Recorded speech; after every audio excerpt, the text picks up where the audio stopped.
আসসালামু আলাইকুম। তোমাদের সবাইকে হচ্ছে প্রয়াস 3.0 তে অনেক অনেক স্বাগতম। আশা করি তোমরা অনেক ভালো আছো, অনেক সুস্থ আছো। আজকে আমরা হলো ন্যাচারাল লাইটে হচ্ছে পড়তেছি, ঠিক আছে? ওকে,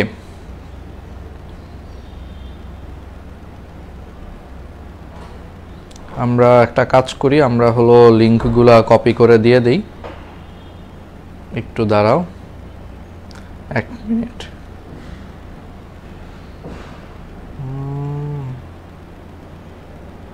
ঠিক আছে, তাহলে আমরা হচ্ছে শুরু করতেছি। তো প্রথমেই তোমরা সাউন্ড ঠিক আছে কিনা, সব কিছু ঠিক আছে কিনা আমাদেরকে একটু কষ্ট করে তোমরা জানাও। আমরা 1 মিনিটের মধ্যেই স্টার্ট করি। হ্যাঁ, প্রত্যেকটা ক্লাসে আমরা আগে একটু চেক করি যে সাউন্ড বা ভিডিও ঠিক আছে কিনা। আজকে আমরা একটু লাইটিং কম রাখছি, আজকে দিনের বেলা। সো দিনের বেলা আমরা চেষ্টা করি হচ্ছে যে যতটুকু সূর্যের আলো হচ্ছে কাজে লাগানো যায়, ঠিক আছে? ওকে, সো হোপফুলি তোমরা দেখতে পাচ্ছ ঠিকঠাক মতো, যতটুকু সূর্যের আলো হচ্ছে কাজে লাগানো যায়। ওকে, তো ঠিক আছে, আমাদের এখানে সাউন্ড আল্লাহর রহমতে ঠিক আছে। তো চলো তাহলে আমরা স্টার্ট করি। তাহলে আমরা প্রথমেই সবসময় তোমাদেরকে একটা কথা বলি বা একটা কাজ দিয়ে বা কথা বা অনেক কিছু বলে শুরু করি। তো প্রথম কথা, তোমরা আজকে সকালবেলা আসছো, আজকে আমরা তড়িৎ রসায়ন, এর আগের ক্লাসে আমরা শেষ করেছিলাম, তোমার কি শেষ করেছি বলো তো?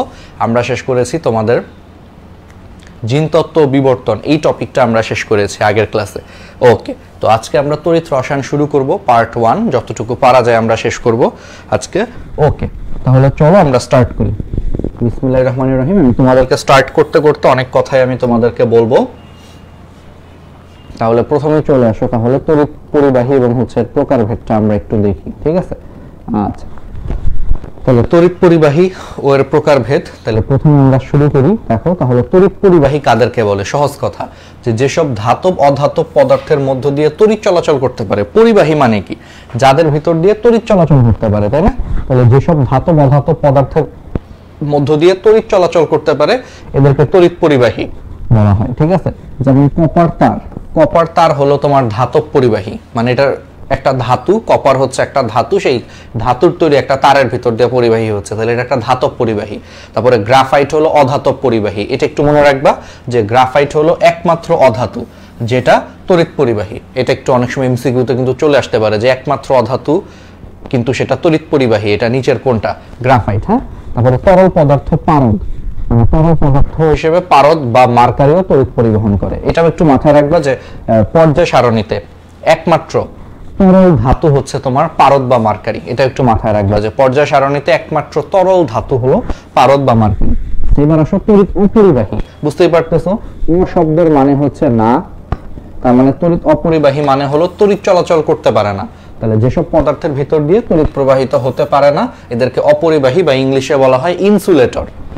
অপরিবাহীকে ইংলিশে ইনসুলেটর বলা হয়, ঠিক আছে? যেমন ইলেকট্রিক তারের উপরে হচ্ছে তোমার প্লাস্টিক অথবা রাবারের যে আবরণ দেওয়া হয় এরা হলো তড়িৎ অপরিবাহী বা ইনসুলেটর। যেমন এই যে আমরা যে তারটা দেখতেছি, ধরো এই যে আমার মাইকের যে তারটা, এই যে মনে করো যে আমরা মাইকের যে তারটা দেখতেছি, দেখো এই তারের আসল তার, আমরা দেখবো যে একটা তারকে যখন আমরা কাটি বা স্লাইস করি, মনে করো যে কেচি দিয়ে বা একটু করে তারটা দেখবো যে ভিতরে লাল লাল তার দেখা যায়, সেটা কিন্তু আসল তার। ওইটা এটা হচ্ছে কি তার, এটা হচ্ছে আসল তার। এর উপরে দেখো যে কোনো তারে দেখবে যে এরকম কালো যে একটা আবরণ দেওয়া থাকে, এটা হচ্ছে প্লাস্টিক অথবা রাবারের আবরণ দেওয়া থাকে, এটা হলো ইনসুলেটর। এটা দেওয়ার কারণে দেখো আমরা এই জিনিসটাকে ধরলেও আমরা শক খাচ্ছি না। কেন এটা দেওয়া হয়? যাতে আমরা শক খাই। যদি ধরো সরাসরি যদি ওই ভিতরের যে লাল যে তারটা, সেটা কিন্তু আসল তার, সেই আসল তারটা যদি সরাসরি ধরলেই তুমি শক খাবে। কিন্তু এর উপর দিয়ে দেখো যে রাবারের হচ্ছে একটা আবরণ দেওয়া হয় যাতে এটা আমরা ধরলেও শক না খাই, ঠিক আছে? এটা হচ্ছে ইলেকট্রিক তারের উপর প্লাস্টিক অথবা রাবারের যে কালো আবরণটা দেওয়া থাকে সেটা হচ্ছে তড়িৎ অপরিবাহী বা ইনসুলেটর। এই কারণে আমরা শক খাই না তার ধরলে, ঠিক আছে? আচ্ছা, এবার আসো তড়িৎ পরিবাহীর শ্রেণী বিভাগ। তড়িৎ পরিবাহীকে 3 শ্রেণীতে ভাগ করা হয়। একটা হলো তড়িৎ সুপরিবাহী, একটা হলো তড়িৎ অর্ধপরিবাহী, আর একটা হলো সুপার পরিবাহী বা সুপার কন্ডাক্টর। আচ্ছা, তড়িৎ সুপরিবাহী, সু শব্দের মানে হচ্ছে সহজে, সু শব্দটার মানে হলো সহজে। তার মানে যেসব ধাতু যেমন কপার, অ্যালুমিনিয়াম, হাবিজাবি ইত্যাদি দেখো সহজে বিদ্যুৎ পরিবহন করতে পারে। অলওয়েজ একটা কথা মাথায় রাখবা, সু মানে হচ্ছে সহজে, তাহলে যারা হলো সহজে বিদ্যুৎ পরিবহন করতে পারে এদেরকে তড়িৎ সুপরিবাহী বা গুড কন্ডাক্টর বলা হয়। কন্ডাক্টর শব্দটার মানে হচ্ছে পরিবাহী, ঠিক আছে। অর্ধপরিবাহী বা সেমিকন্ডাক্টর, অর্ধপরিবাহী বা সেমিকন্ডাক্টর হচ্ছে এরা তড়িৎ পরিবাহী আর হচ্ছে তড়িৎ অপরিবাহী বা ইনসুলেটর, এই দুইটার মাঝখানে হচ্ছে তোমার পরিবাহিতা গুণ সম্পন্ন। অর্থাৎ অর্ধপরিবাহী, নাম শুনে বুঝতেছো অর্ধেক, তার মানে এরা পুরোপুরি হচ্ছে তোমার পরিবাহীও না, পুরোপুরি হয়ে অপরিবাহী না। তাহলে পরিবাহী এবং অপরিবাহী এই দুইটার মাঝামাঝি একটা জিনিসকে বলা হয় অর্ধপরিবাহী। তড়িৎ পরিবাহী ও তড়িৎ অপরিবাহী বা ইনসুলেটর এই দুইয়ের মাঝামাঝি তোমার হলো পরিবাহিতা গুণ সম্পন্ন কিছু পদার্থ আছে, এদেরকে আমরা কি বলি? অর্ধপরিবাহী বা হলো সেমিকন্ডাক্টর বলি, ঠিক আছে। এটা পর্যায় সারণী হচ্ছে গ্রুপ 14। গ্রুপ 14 এর মৌলগুলো হচ্ছে তোমার মনে হয় অর্ধপরিবাহী হিসেবে কাজ করে। এখন এটার এক্সাম্পল মনে রাখবা, এটা দুইটা এক্সাম্পলই আছে ভাই, এটা এমনিতেই মনে থাকার কথা, সিলিকন এবং জার্মেনিয়াম, ঠিক আছে। সিলিকন এবং জার্মেনিয়াম এই দুটো হচ্ছে সেমিকন্ডাক্টরের এক্সাম্পল, এটা এমনিতেই মনে থাকবে। তুমি কিন্তু নিশ্চয়ই আমরা পর্যায় সারণীর চ্যাপ্টারে পড়াইছি, যে মৌলের পর্যায়বৃত্ত ধর্ম এবং রাসায়নিক বন্ধন চ্যাপ্টারে পড়াইছি না, যে বর্তমানে যেটা হলো গ্রুপ 14 সেটা আগেকার দিনে কত ছিল? 4A ছিল, ঠিক আছে। ওকে, ঠিক আছে। আচ্ছা, একজন বলতেছে সাউন্ডের একটু সমস্যা, আমরা একটু দেখি। সাউন্ড তো ঠিকই আছে এখানে, ধরো 1 মিনিট। আচ্ছা, একজন বলতেছে সাউন্ডের একটু সমস্যা, আমরা একটু দেখি। সাউন্ড তো ঠিকই আছে এখানে, ধরো 1 মিনিট।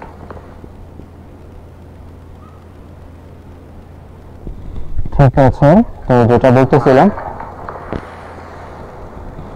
এখানে তো ঠিকই আছে, এটা মাঝে মাঝে হচ্ছে কি করে। এখন কি ঠিক আছে? ঠিকই আছে, এটা মাঝে মাঝে হচ্ছে কি করে। এখন কি ঠিক?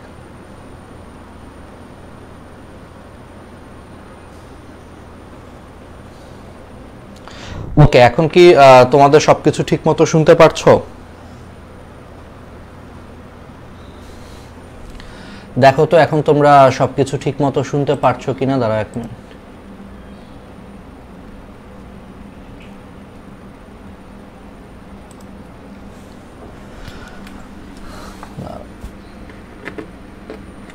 এখন কি সবকিছু ঠিক মতো শুনতে পারছো? তো যেটা বলতেছিলাম,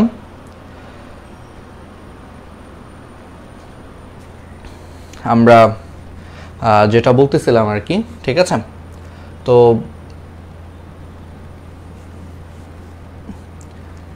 তড়িৎ সুপরিবাহী, তারপর হচ্ছে তোমার তড়িৎ অপরিবাহী বা অর্ধপরিবাহী বা সেমিকন্ডাক্টর যে জিনিসগুলো আমরা, ওকে, যে জিনিসগুলো আমরা, ওকে,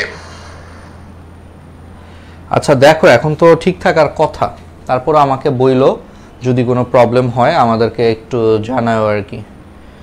আই হোপ ঠিক আছে এখন, ঠিক আছে, ঠিক থাকার কথা আর কি। মাঝে মাঝে হয়তো একটু সাউন্ড, তো মেরা ব্যাটারি তো চেঞ্জ করেছি, দেখো এখন ঠিক থাকার কথা, ঠিক আছে। আমি তারপর একটু চেক করি, সাউন্ড তো মেরা ব্যাটারি তো চেঞ্জ করেছি, দেখো এখন ওকে।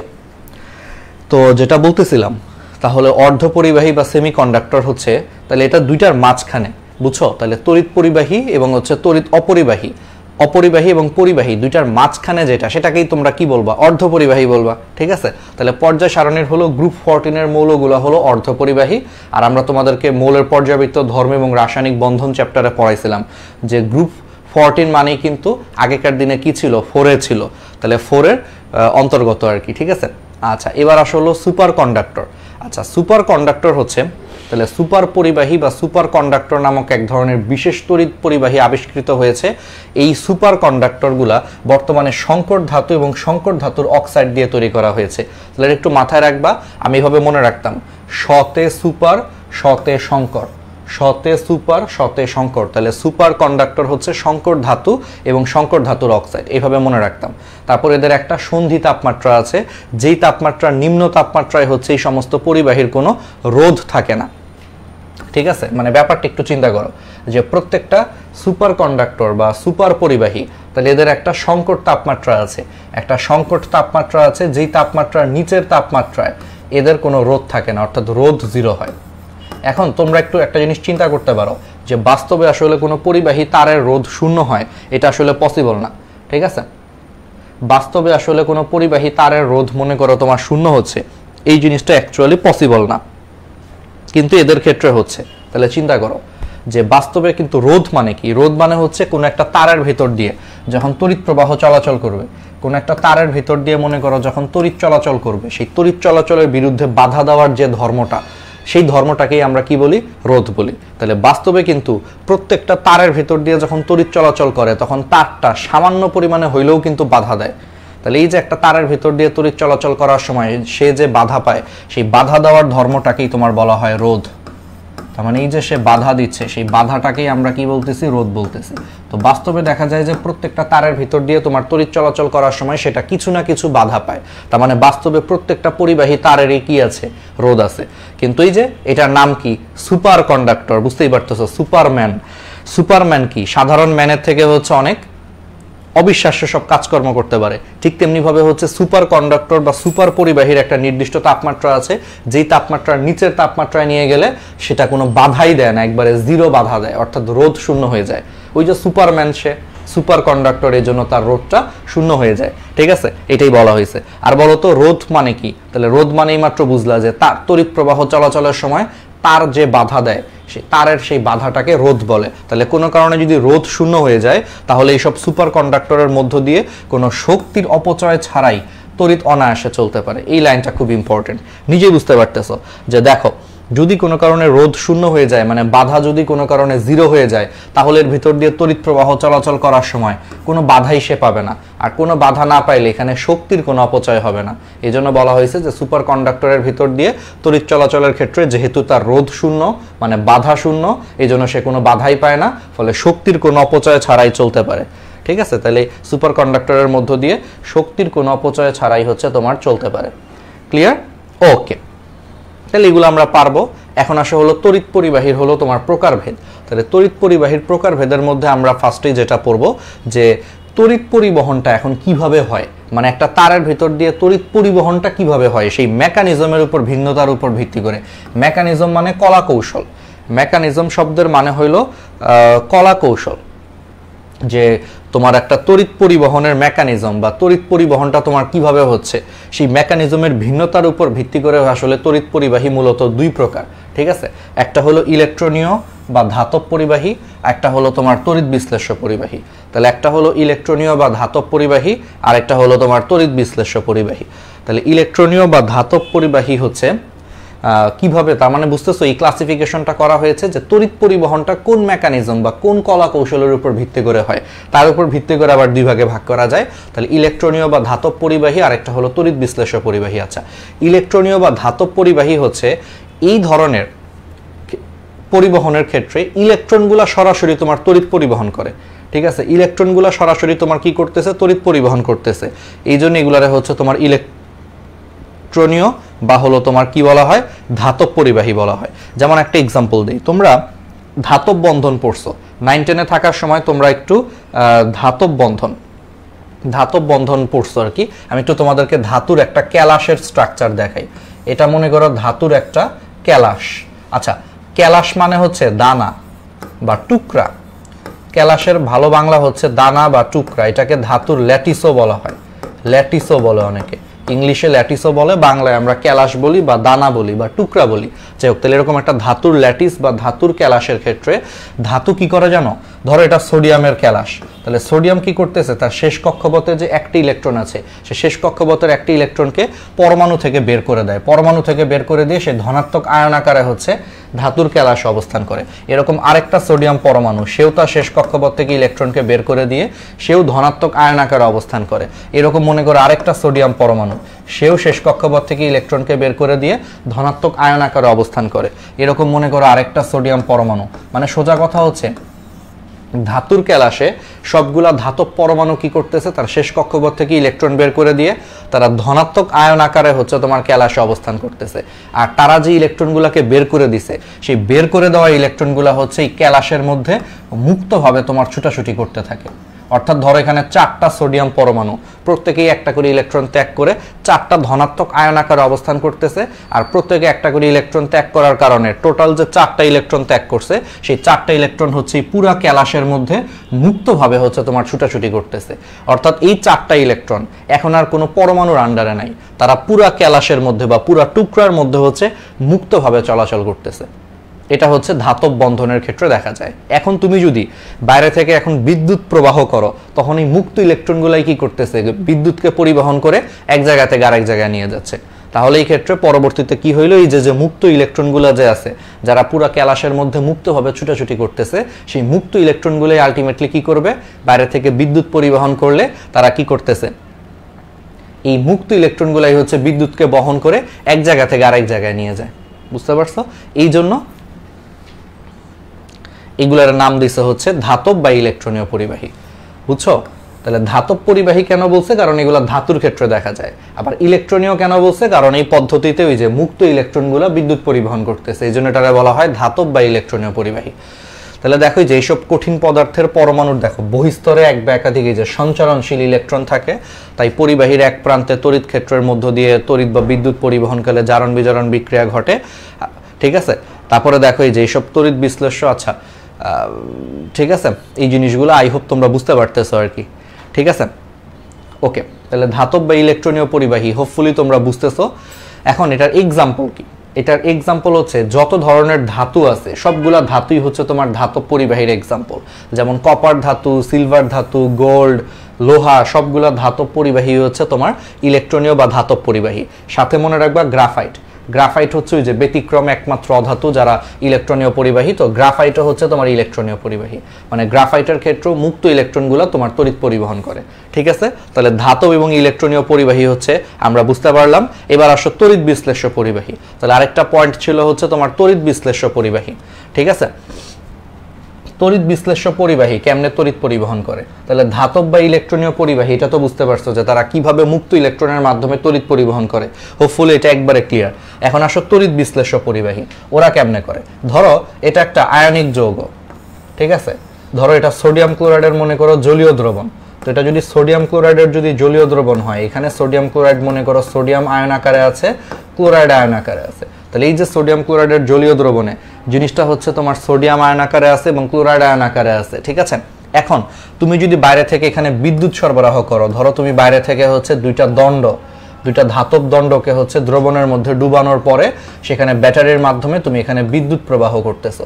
তাহলে এখানে ব্যাটারির মাধ্যমে বাইরে থেকে যদি তুমি এই দ্রবণের মধ্যে বিদ্যুৎ প্রবাহ করো, তাহলে এই যে দ্রবণের মধ্যে যে আয়নগুলো আছে সেই আয়নগুলা তখন কি করবে, তড়িৎ পরিবহন করবে। বুঝতে পারছো? অর্থাৎ এই ক্ষেত্রে তাহলে তড়িৎ বিশ্লেষ্য পদার্থের যে আয়নগুলো আছে দ্রবণের মধ্যে, সেই আয়নগুলো আসলে কি করতেছে, তড়িৎ পরিবহন করতেছে। এবং এই তড়িৎ পরিবহন করার সময় দেখা গেছে সেই আয়নগুলো হচ্ছে ইলেকট্রন গ্রহণ করতেছে, যেমন সোডিয়াম প্লাস ইলেকট্রন গ্রহণ করে সোডিয়াম ধাতুতে পরিণত হচ্ছে তড়িৎ পরিবহন করার সময়।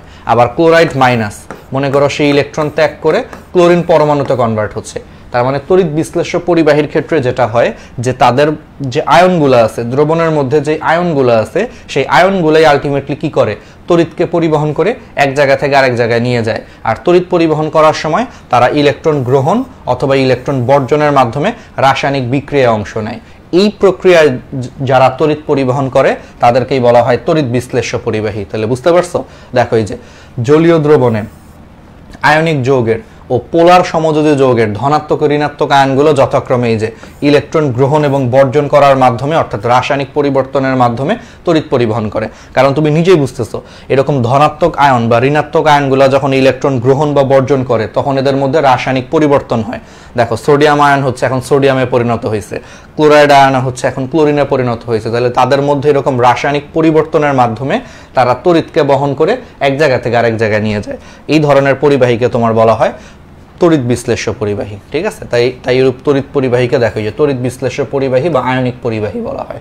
তাহলে বুঝতে পারছো যে তাহলে তড়িৎ বিশ্লেষ্য পদার্থের তাহলে জলীয় দ্রবণে আয়নগুলা কি করতেছে, ইলেকট্রন গ্রহণ এবং বর্জন করার মাধ্যমে ওদের নিজেদের রাসায়নিক পরিবর্তনের মাধ্যমে ওরা তড়িৎকে পরিবহন করে এক জায়গা থেকে আরেক জায়গায় নিয়ে যাচ্ছে এই আয়নগুলা। এটাকে বলা হয় তড়িৎ বিশ্লেষ্য পরিবাহী। এখন আসলে এই তড়িৎ বিশ্লেষ্য পরিবাহীকে হচ্ছে আবার আমরা 3 ভাগে ভাগ করতে পারি। একটা হলো সবল তড়িৎ বিশ্লেষ্য, একটা হলো দুর্বল তড়িৎ বিশ্লেষ্য, আর একটা হচ্ছে তড়িৎ অবিশ্লেষ্য। একটু রিডিং দিতে হবে। সবল তড়িৎ বিশ্লেষ্য হচ্ছে যে সমস্ত আয়নিক যৌগ জলীয় দ্রবণে হচ্ছে প্রায় 70 থেকে 100% আয়নিত হয়, এরা হলো সবল তড়িৎ বিশ্লেষ্য। মানে সোজা কথা, যারা জলীয় দ্রবণে হচ্ছে অনেক বেশি পরিমাণে আয়ন উৎপন্ন করে তাদেরকে সবল তড়িৎ বিশ্লেষ্য বলা হয়।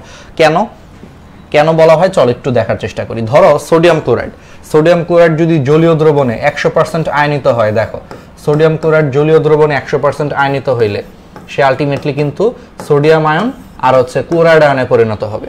এখন একটু বোঝার চেষ্টা করো, সোডিয়াম ক্লোরাইড যদি 100% আয়নিত হয় তাহলে তুমি যতটুকু সোডিয়াম ক্লোরাইড দিবা তার পুরাটাই কিন্তু আয়নিত হচ্ছে জলীয় দ্রবণে। কারণ সে যদি 100% আয়নিত হয় তাহলে তুমি বাইরে থেকে যতটুকু সোডিয়াম ক্লোরাইড অ্যাড করবা সে পুরাটাই কি করবে, সোডিয়াম আয়নে পরিণত হবে, আবার পুরাটাই হচ্ছে তোমার ক্লোরাইড আয়নে পরিণত হবে। অর্থাৎ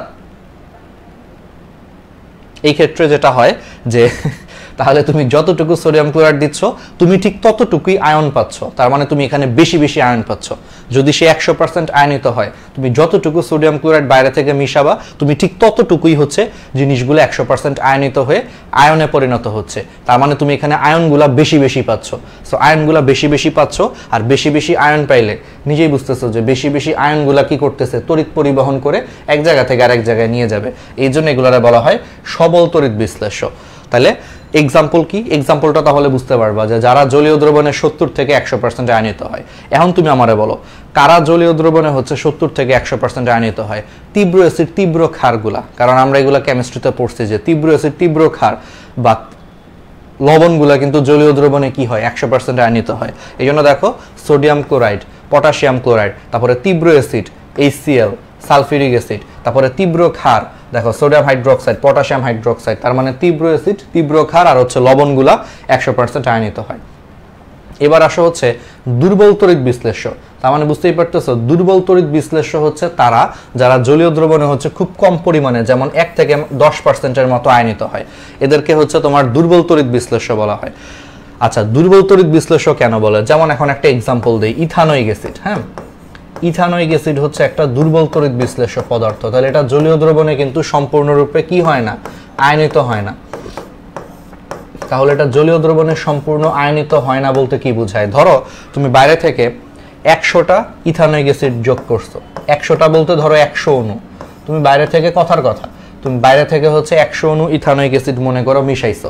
এখন ধরো ইথানোয়িক অ্যাসিড 1% আয়নিত হয়, ধরে নাও যে ইথানোয়িক অ্যাসিড এখন মাত্র 1% আয়নিত হয়। তাহলে তুমি বাইরে থেকে যদি 100টা ইথানোয়িক অ্যাসিডও যদি যোগ করো তাহলে সেই 100টার মধ্যে মাত্র একটা আয়নিত হবে। মাত্র একটা আয়নিত হয়ে তাহলে একটা হাইড্রোজেন আয়ন আর হচ্ছে একটা ইথানয়েট আয়নে কনভার্ট হবে। তার মানে তুমি বাইরে থেকে 100টা ইথানোয়িক অ্যাসিডের অণু অ্যাড করলেও যেহেতু সে 1% আয়নিত হয়, এজন্য 100টার মধ্যে মাত্র একটা আয়নিত হবে। একটা আয়নিত হয়ে একটা হাইড্রোজেন আয়ন, একটা ইথানয়েট আয়ন উৎপন্ন করবে। তার মানে এই ক্ষেত্রে উৎপন্ন যে আয়নের সংখ্যা, সেই উৎপন্ন আয়নের সংখ্যাটা অনেক কম। সো আয়ন যদি অনেক কম পরিমাণে উৎপন্ন হয় তাহলে আয়নগুলাই তো তোমার তড়িৎ পরিবহন করে। তাহলে এই ক্ষেত্রে যেহেতু অনেক কম পরিমাণে আয়ন উৎপন্ন হচ্ছে এই জন্য তড়িৎ পরিবহনটাও কম হবে। কারণ এই আয়নগুলাই জলীয় দ্রবণে কি করতেছে, তড়িৎ পরিবহন করতেছে। তাহলে আয়ন যদি কম কম উৎপন্ন হয় তাহলে তড়িৎ পরিবহনও কম কম হবে। ঠিক আছে, বুঝা গেছে? এটাই আর কি। এই জন্য এগুলারে তখন দুর্বল তড়িৎ বিশ্লেষ্য বলে, কারণ এগুলা কম পরিমাণে আয়ন উৎপন্ন করে, ফলে তড়িৎ পরিবহন কম হয়। আচ্ছা, তাহলে এখন এটার এক্সাম্পল কি? ওই যে সে আগের মতোই দুর্বল অ্যাসিড, দুর্বল ক্ষার। তাহলে দুর্বল অ্যাসিডের মধ্যে দেখো হাইড্রোফ্লোরিক অ্যাসিড আছে, ইথানোয়িক অ্যাসিড আছে, মানে যত ধরনের জৈব অ্যাসিড আছে এগুলো সবই দুর্বল অ্যাসিড। তাহলে এগুলো এই জন্য দুর্বল তড়িৎ বিশ্লেষের এক্সাম্পল। আবার দুর্বল ক্ষার এখানে এক্সাম্পলে নাই, বাট দুর্বল ক্ষারের মধ্যে ধরো অ্যালুমিনিয়াম হাইড্রোক্সাইড, এটা একটা দুর্বল ক্ষার। এটাও হচ্ছে তোমার দুর্বল তড়িৎ বিশ্লেষের একটা এক্সাম্পল। ঠিক আছে, মানে দুর্বল অ্যাসিড, দুর্বল ক্ষার যারা জলীয় দ্রবণে 1 থেকে 10% আয়নিত হয় ওরাই কিন্তু আসলে দুর্বল তড়িৎ বিশ্লেষ্য। ঠিক আছে, তাহলে আই হোপ কনসেপ্টগুলো ক্লিয়ার। আর যে সমস্ত যৌগ পানিতে আয়নিত হয় না, কিছু কিছু যৌগ আছে যারা পানিতে আয়নিতই হয় না, মানে টোটালি তারা কোনো আয়ন উৎপন্ন করে না। আর যেহেতু আয়ন উৎপন্ন করে না তাহলে তড়িৎকে পরিবহন করবে কে? কেউ করার মতো কেউ নাই। এই জন্য আয়ন উৎপন্ন না করলে তারা তড়িৎ পরিবহনও করতে পারে না। সো তাদেরকে এই জন্য বলা হয় তড়িৎ অবিশ্লেষ্য পদার্থ। মানে হচ্ছে না। আচ্ছা, যেমন চিনির দ্রবণ, তারপরে হচ্ছে অ্যালকোহল, তরল হাইড্রোকার্বন সমূহ, এগুলাকে তুমি যদি পানির মধ্যে মিশাও এরা পানিতে টোটালি আয়নিত হয় না। সো টোটালি আয়নিত না হইলে কোনো আয়ন উৎপন্ন হবে না। তাহলে আয়ন উৎপন্ন না হইলে তড়িৎ পরিবহন কে করবে? করার মতো কেউ নাই, ফলে এরা তড়িৎ পরিবহনও করতে পারে না। ঠিক আছে, তাহলে এক্সাম্পলগুলো মনে রাখবা। চিনির দ্রবণ, অ্যালকোহল, তরল হাইড্রোকার্বন। ঠিক আছে, এগুলা তড়িৎ অবিশ্লেষ্যের হচ্ছে এক্সাম্পল। ঠিক আছে, ওকে, বুঝে বুঝে পড়বা। শুনো, কনসেপ্ট ক্লিয়ার করে পড়লে তোমাদের জন্য ইজি। যেমন দেখো, তুমি কেমনে মনে রাখবা অ্যালকোহল, অ্যালকোহল কখনো পানির সাথে মিশে না, এই জন্য অ্যালকোহল অবিশ্লেষ্য। চিনি, চিনি কখনো পানির সাথে আয়ন উৎপন্ন করে না। আর হাইড্রোকার্বন তো বুঝতেছোই, কেরোসিন, কেরোসিন বা হচ্ছে তোমার তেল, হাইড্রোকার্বন। তাহলে তেল কখনো পানির সাথে মিশে? কখনোই পানির সাথে মিশে না। তাহলে যারা পানির সাথে মিশেই না তারা কেমনে হচ্ছে তোমার আয়ন উৎপন্ন করবে? বুঝা গেছে? এই জন্য হাইড্রোকার্বন, অ্যালকোহল এগুলা হচ্ছে কোনো আয়ন উৎপন্ন করে না। আর চিনি হচ্ছে পানিতে দ্রবীভূত হয়, কিন্তু সে কিন্তু আয়ন উৎপন্ন করে না। এখানে একটা কথা মাথায় রাখবা, দ্রবীভূত হওয়া আর আয়নে পরিণত হওয়া দুইটা জিনিস কিন্তু আলাদা। বুঝছো? লবণ হচ্ছে পানিতে দ্রবীভূতও হয় আবার আয়নিতও হয়, কিন্তু চিনি হলো পানিতে শুধু দ্রবীভূত হয়, বাট সে আয়নিত হয় না।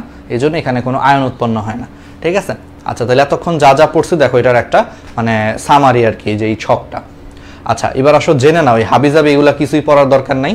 আচ্ছা, তার মধ্যে শুধু একটা জিনিস মনে রাখবা, গ্রাফাইট, গ্রাফাইটে হচ্ছে sp2 সংকরায়ন হয়, এটা একটু খেয়াল রাখবা। ঠিক আছে, গ্রাফাইটে হচ্ছে sp2 সংকরায়ন হয়। ক্লিয়ার? ওকে।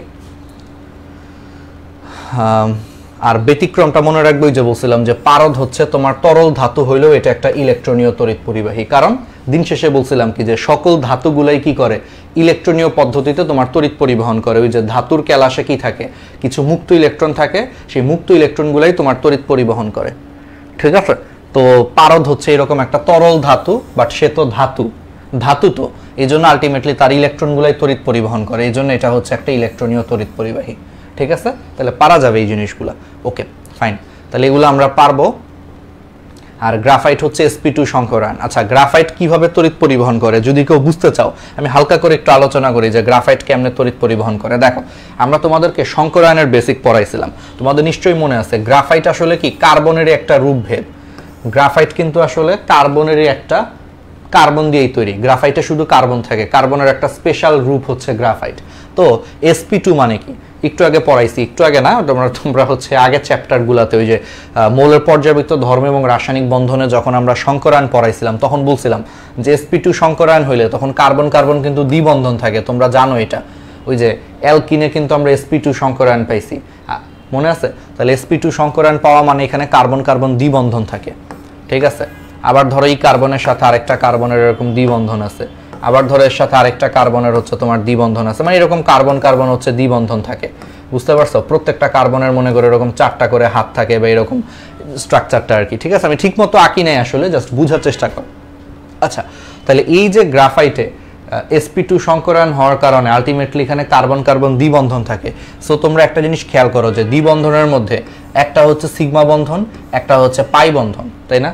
দ্বিবন্ধনের মধ্যে কিন্তু একটা সিগমা একটা পাই।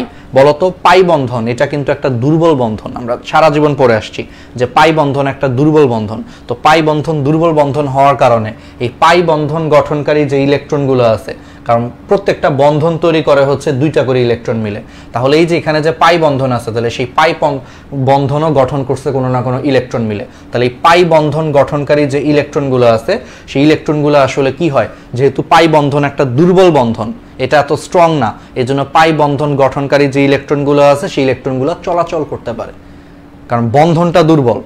বন্ধন দুর্বল মানে কি? তাহলে সেই বন্ধন গঠনকারী যে ইলেকট্রনগুলো আছে সেই ইলেকট্রনগুলো নড়াচড়া করতে পারে, চলাচল করতে পারে, এই জন্যই বন্ধনটা দুর্বল হয়ে গেছে। কিন্তু ইলেকট্রনগুলো চলাচল করতে পারে, ফলে ইলেকট্রনগুলাই চলাচলের মাধ্যমে কি করে? তড়িৎ পরিবহন করতেছে গ্রাফাইটের ক্ষেত্রে। বুঝতে পারছো? এটা হচ্ছে ব্যাখ্যা আর কি। তাহলে পেন্সিলের যে শীষ আছে, পেন্সিলের শীষে কিন্তু আসলে গ্রাফাইট ইউজ করা হয়, এটা জানো নিশ্চয়ই। পেন্সিলের যে শীষটা সেটা হচ্ছে গ্রাফাইট। ঠিক আছে, তাহলে সেটা কিন্তু তড়িৎ পরিবহন করে। তাহলে বুঝছো? একেবারে সিম্পল ব্যাখ্যা যে sp2 সংকরায়ন হয়, কার্বন কার্বন এই জন্য দ্বিবন্ধন আছে, আমরা এটা আগের ক্লাসগুলোতে পড়াইছি, অন্য চ্যাপ্টারে পড়াইছি।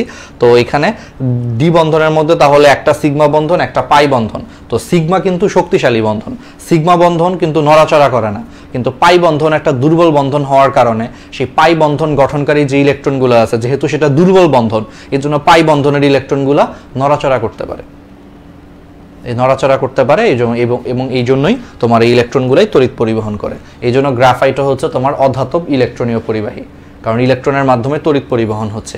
আচ্ছা, এখন আসা হচ্ছে ধাতব বা ইলেকট্রনীয় পরিবাহী ও তড়িৎ বিশ্লেষ্য পরিবাহীর মধ্যে পার্থক্য। আচ্ছা, খুবই ইজি, এটা আসলে খুব ইজি, একটু হালকা করে একবার রিডিং দিব। দেখো তাহলে ধাতব বা ইলেকট্রনীয় পরিবাহীতে দেখো এই যে সঞ্চরণশীল ইলেকট্রন দ্বারা তড়িৎ প্রবাহ চলে, অপরদিকে তড়িৎ বিশ্লেষ্যের ক্ষেত্রে দেখো এই যে সঞ্চরণশীল ধনাত্মক ও ঋণাত্মক আয়ন দ্বারা তড়িৎ প্রবাহ হয়, আমরা পড়াইছি। তারপর একটু খেয়াল করো, ইলেকট্রনীয় পরিবাহীতে তড়িৎ প্রবাহ হচ্ছে একটা ভৌত প্রক্রিয়া, অর্থাৎ ইলেকট্রনীয় পদ্ধতিতে যখন তড়িৎ পরিবহন হয় তখন শুধু মুক্ত ইলেকট্রনগুলো এক জায়গা থেকে আরেক জায়গায় যায়, তাহলে এটা একটা ভৌত প্রক্রিয়া, এখানে তাপমাত্রার পরিবর্তন ঘটে। কিন্তু তড়িৎ বিশ্লেষ্য পরিবাহীর ক্ষেত্রে তড়িৎ পরিবহন হচ্ছে একটা রাসায়নিক প্রক্রিয়া। কেন রাসায়নিক প্রক্রিয়া? কারণ দেখো একটু আগে পড়াইছি যে তড়িৎ বিশ্লেষ্য পরিবাহীর ক্ষেত্রে দেখো তারা কি করতেছে, ইলেকট্রন গ্রহণ বা বর্জন করতেছে।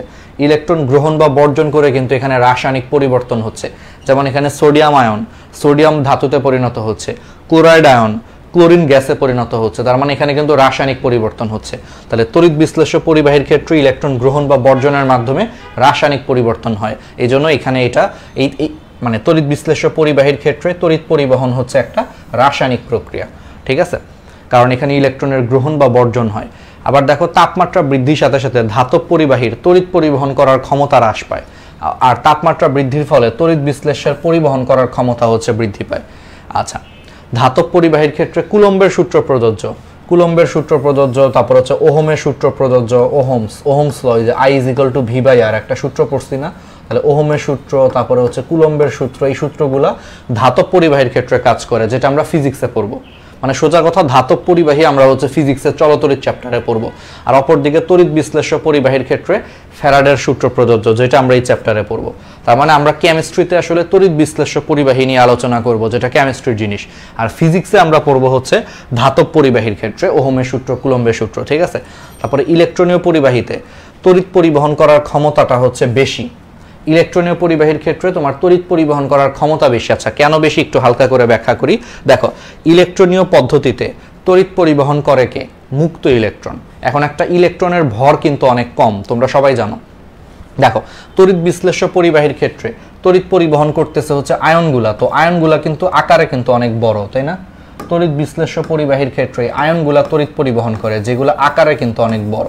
সো আয়নগুলা আকারে অনেক বড় হওয়ার কারণে এগুলা অত দ্রুত চলাচল করতে পারে না, কারণ দেখো যেটা সাইজে অনেক বড় সে কিন্তু অত দ্রুত কিন্তু দৌড়াইতে পারে না।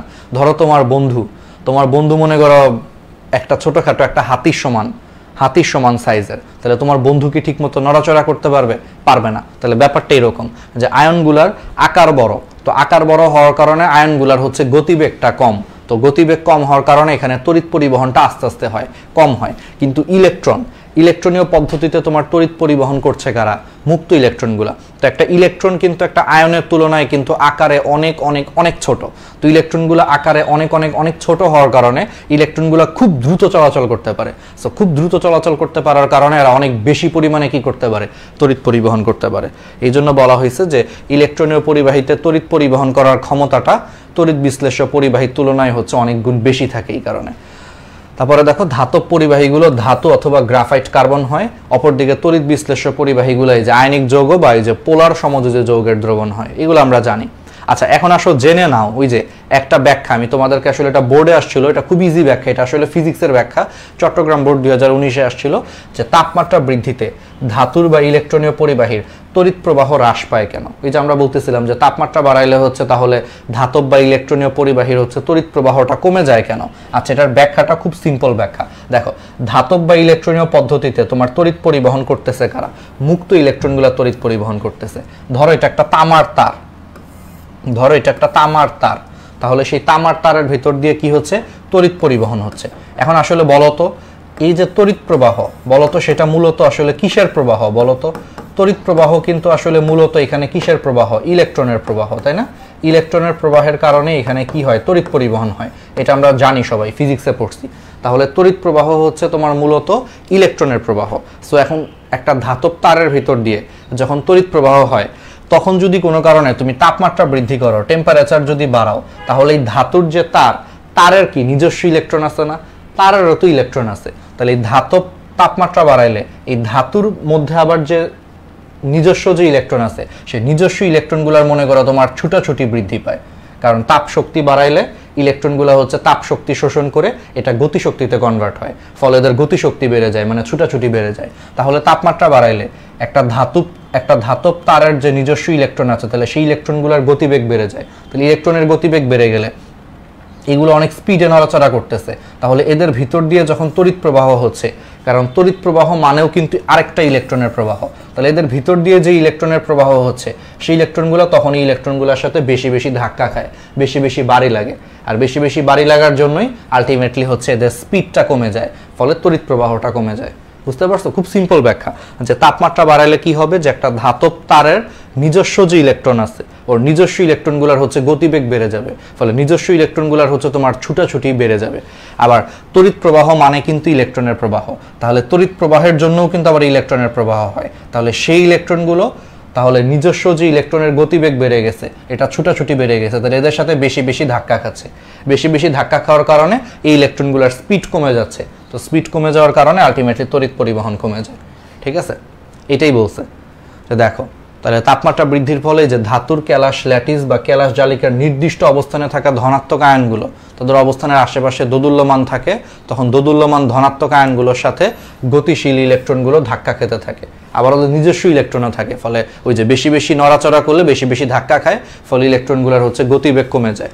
আর ইলেকট্রনটাই তো আসলে তড়িৎ প্রবাহ, সো ইলেকট্রনের প্রবাহ কমে গেলে আলটিমেটলি হচ্ছে তোমার তড়িৎ প্রবাহ হচ্ছে তোমার কমে যায়। ঠিক আছে, এটাই আর কি বলা হয়েছে। আর তড়িৎ বিশ্লেষ্য পরিবাহীর ক্ষেত্রে উল্টা হয়।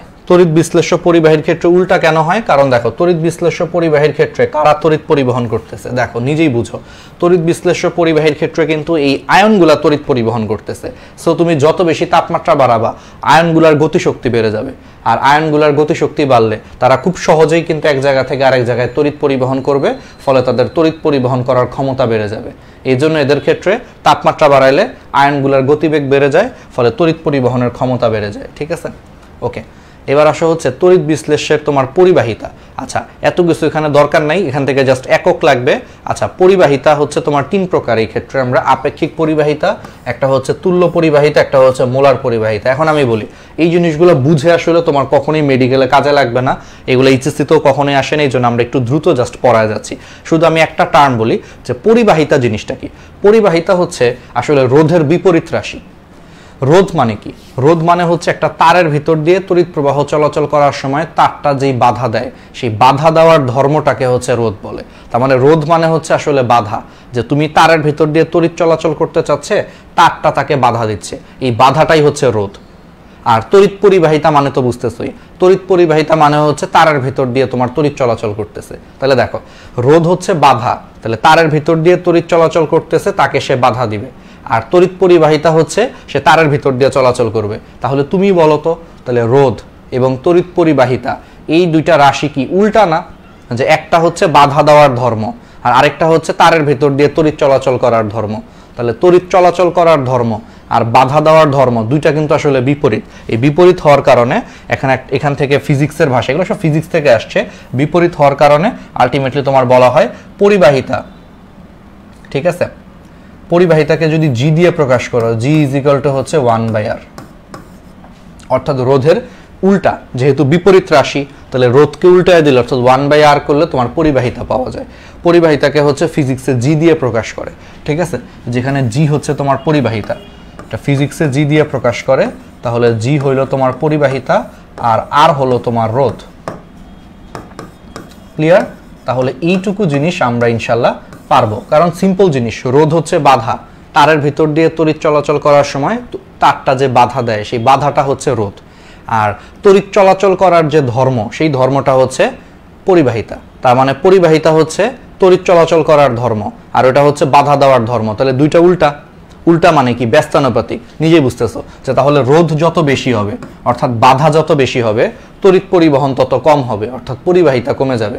আর রোধ যত কম হবে, অর্থাৎ বাধা যত কম দিবে, তত বেশি তড়িৎ চলাচল করবে, তার মানে তড়িৎ পরিবাহিতা হচ্ছে বেড়ে যাবে। তাহলে একটা আরেকটার ব্যস্তানুপাতিক, তো এখান থেকে ফিজিক্সের সম্পর্ক হচ্ছে G = 1/r। তাহলে রোধের বিপরীত রাশিকেই আসলে আমরা তড়িৎ পরিবাহিতা বলি। আর তড়িৎ পরিবাহিতার এসআই একক হচ্ছে সিমেন্স। এসআই পদ্ধতিতে তড়িৎ পরিবাহিতার একক হচ্ছে সিমেন্স, ঠিক আছে। আর রোধের একক আমরা সবাই জানি, রোধের একক হচ্ছে ওহম, ঠিক আছে, ওহম। আর তড়িৎ পরিবাহিতার এসআই একক হচ্ছে সিমেন্স, ঠিক আছে, এটা একটু মাথায় রাখবা। ওকে, তাহলে এখান থেকে এখন দেখো, এখান থেকে হচ্ছে এখন তড়িৎ পরিবাহিতার হচ্ছে প্রকারভেদকে, তড়িৎ বিশ্লেষের পরিবাহিতাকে আমরা এখন তিনটা ভাগে ভাগ করতে পারি। জাস্ট একটু দেখে নেই। একটা হলো আপেক্ষিক পরিবাহিতা, একটা হলো তুল্য পরিবাহিতা, আর একটা হচ্ছে মোলার পরিবাহিতা। জাস্ট এদের নামগুলো মনে রাখলেই হবে, এত ডিটেলস বেসিক আসলে এখন আর লাগবে না, খালি এইটুকু মাথায় রাখবা তাইলেই হবে, আর কিছু এখান থেকে দরকার নাই। এখন আসা হচ্ছে এর মধ্যে শুধু আমি আপেক্ষিক পরিবাহিতাটা হচ্ছে আমি একটু পড়ায় দিই। আপেক্ষিক পরিবাহিতা হচ্ছে আমরা একটু পড়ায় দেই, এটা একটু ফিজিক্সের জিনিস। দেখো তো, ছোটবেলায় তোমরা একটা ফিজিক্সের সূত্র পড়ছিলা যে R = ρl / a। দেখো তো, ফিজিক্সের একটা সূত্র পড়েছিলা, R = ρl / a, যেখানে রো কে হচ্ছে আপেক্ষিক রোধ বলা হয়। একটু মনে করে দেখো, এটা ফিজিক্সে তোমরা পড়ছো, R = ρl / a, যেখানে রো কে হচ্ছে তোমার আপেক্ষিক রোধ বলা হয়, ঠিক আছে। তাহলে বলো তো এখান থেকে রো = কি আসবে? তাহলে রো = হচ্ছে RA/L আসবে, ঠিক আছে। তাহলে দেখো, তাহলে R = যদি ρl/a হয়, তাহলে এখান থেকে আমরা বলতে পারি যে রো = হচ্ছে RA/L, এটা হচ্ছে আপেক্ষিক রোধ। তাহলে আপেক্ষিক রোধ রো = হচ্ছে RA/L। এখন দেখো, এটা যদি আপেক্ষিক রোধ হয়, তাহলে বলো তো আপেক্ষিক পরিবাহিতা মানে কি? আমরা এইমাত্র পড়াইলাম যে পরিবাহিতা হচ্ছে রোধের বিপরীত রাশি, তার মানে 1/, রোধ করলে পরিবাহিতা পাওয়া যায়। তাহলে বলো তো আপেক্ষিক পরিবাহিতা তুমি কেমনে পাবা? তাহলে 1/, আপেক্ষিক রোধকে আমরা আপেক্ষিক পরিবাহিতা বলতে পারি না, কারণ পরিবাহিতা হচ্ছে রোধের বিপরীত রাশি। তাহলে 1/, রোধ যদি তোমার পরিবাহিতা হয়, তাহলে 1/, আপেক্ষিক রোধ, তাহলে এটা = আপেক্ষিক পরিবাহিতা হবে। এটাই হচ্ছে কাহিনী। এই জন্য আপেক্ষিক পরিবাহিতাকে কাপ্পা দিয়ে প্রকাশ করা হয়। এটা দেখতে অনেকটা কে এর মতো, বাট আসলে কে না, একটু কে এর মতো, কাপ্পা। তাহলে কাপ্পা = আসলে 1/, রো। সিম্পল, যে রোধের বিপরীত মানে 1/r হচ্ছে পরিবাহিতা, তাহলে 1/, আপেক্ষিক রোধ হচ্ছে আপেক্ষিক পরিবাহিতা। Simple basic. তাহলে কাপ্পা = 1/, রো, ঠিক আছে। তাহলে কাপ্পা = কত? 1/, রো। আচ্ছা, এখন আসো আমরা রোর মান বসায় দিব। তাহলে রো = হচ্ছে RA/L। তাহলে এটাকে যদি আমরা বসায় দেই, তাহলে সমীকরণটা উল্টে যাবে, তাহলে L/RA হয়ে যাবে। এই জন্য কাপ্পা = আসলে L/RA, L/RA, ঠিক আছে। ওকে, পারা যাবে। এখন আসো হচ্ছে এটার এককটা আমরা একটু বের করার চেষ্টা করি। এককটা হচ্ছে খুবই সিম্পল, এককটা হলো খুবই সিম্পল। দেখো, তাহলে কাপ্পা = L/RA আসতেছে। দেখো, আর এর একক কি? ওহম। এল কি? দৈর্ঘ্য। দৈর্ঘ্যের এসআই একক, আমরা এসআই একক নিয়ে চিন্তা করি। দৈর্ঘ্যের এসআই একক হচ্ছে মিটার। আর এ হচ্ছে ক্ষেত্রফল, ক্ষেত্রফলের এসআই একক হচ্ছে মিটার স্কয়ার। তাহলে এটার একক আসতেছে পার ওহম পার মিটার, পার ওহম পার মিটার। দেখো এখানে নিচে একটা ওহম আছে, আর মিটার স্কয়ার কাটাকাটি যে নিচে একটা মিটার থাকে, তাহলে পার ওহম পার মিটার। এটা হচ্ছে কাপ্পার হচ্ছে এসআই একক, ঠিক আছে। এসআই একক হচ্ছে পার ওহম পার মিটার। আবার আমরা এইমাত্র পড়াইছি যে 1/r, এটাই হচ্ছে তোমার পরিবাহিতা। তার মানে পরিবাহিতার একক যদি সিমেন্স হয়, তাহলে সিমেন্স = হচ্ছে 1/, ওহম, মানে পার ওহম। কারণ দেখো 1/r, এটাকে যদি আমরা পরিবাহিতা বলি, তাহলে r এর একক হচ্ছে ওহম, তার মানে 1/, ওহম হচ্ছে তোমার পরিবাহিতার একক। তাহলে 1/, ওহম মানে কি? পার ওহম। তার মানে পার ওহম = সিমেন্স হয়, মানে এসআই পদ্ধতিতে। এই জন্য 1 সিমেন্স = হচ্ছে 1 পার ওহম, ঠিক আছে। 1 সিমেন্স = হচ্ছে 1 পার ওহম। তার মানে পার ওহম বা প্রতি ওহমকে বা ওহম ইনভার্সকে আমরা হচ্ছে সিমেন্স বলতে পারি। তাহলে ওহম ইনভার্সকে যদি আমরা সিমেন্স বলি, তাহলে এই ওহম ইনভার্সকে সিমেন্স বললে দেখো এটার এসআই একক হবে সিমেন্স পার মিটার। তাহলে এগুলো পরীক্ষায় আসতে পারে। তাহলে এসআই এককে আপেক্ষিক পরিবাহিতার একক হচ্ছে সিমেন্স পার মিটার। বুঝতে পারছো? সিম্পল জিনিস। দেখো 1/r, এটাকেই কিন্তু আমরা 1 সিমেন্স বলি, ঠিক আছে। এটাকেই কিন্তু আমরা 1 সিমেন্স বলি। তাহলে 1/r, তাহলে r এর মানটাকে তুমি ওহমে প্রকাশ করো। ধরো এখানে r এর মান হচ্ছে 1 ওহম, তার মানে 1/1 ওহম, এটা = হচ্ছে 1 সিমেন্স। তাহলে 1/1 ওহম মানে কি? ওহম ইনভার্স, তার মানে ওহম ইনভার্স = হচ্ছে সিমেন্স বলা যায়। তাহলে ওইখানে জাস্ট মান বসায় দিছি, ঠিক আছে। তাহলে এগুলা পারা যাবে, এগুলো একটু দেখবা, আর কিছু লাগবে না। তুল্য পরিবাহিতাই হাবিজাবি জীবনও আসবে না এগুলার জাস্ট খালি হচ্ছে জেনে নাওটা আসতে পারে, আর কিছু আসবে না এখান থেকে, ঠিক আছে। আর সূত্রটা একটু মনে রাখতে পারো। এখন এটা বুঝার আসলে দরকার নেই, আমি জাস্ট একটু বলে দিই। মোলার পরিবাহিতা ইজ ইকুয়াল টু হচ্ছে তোমার kappa into 1000 divided by M. এই সূত্রটা একটু মাথায় রাখবা।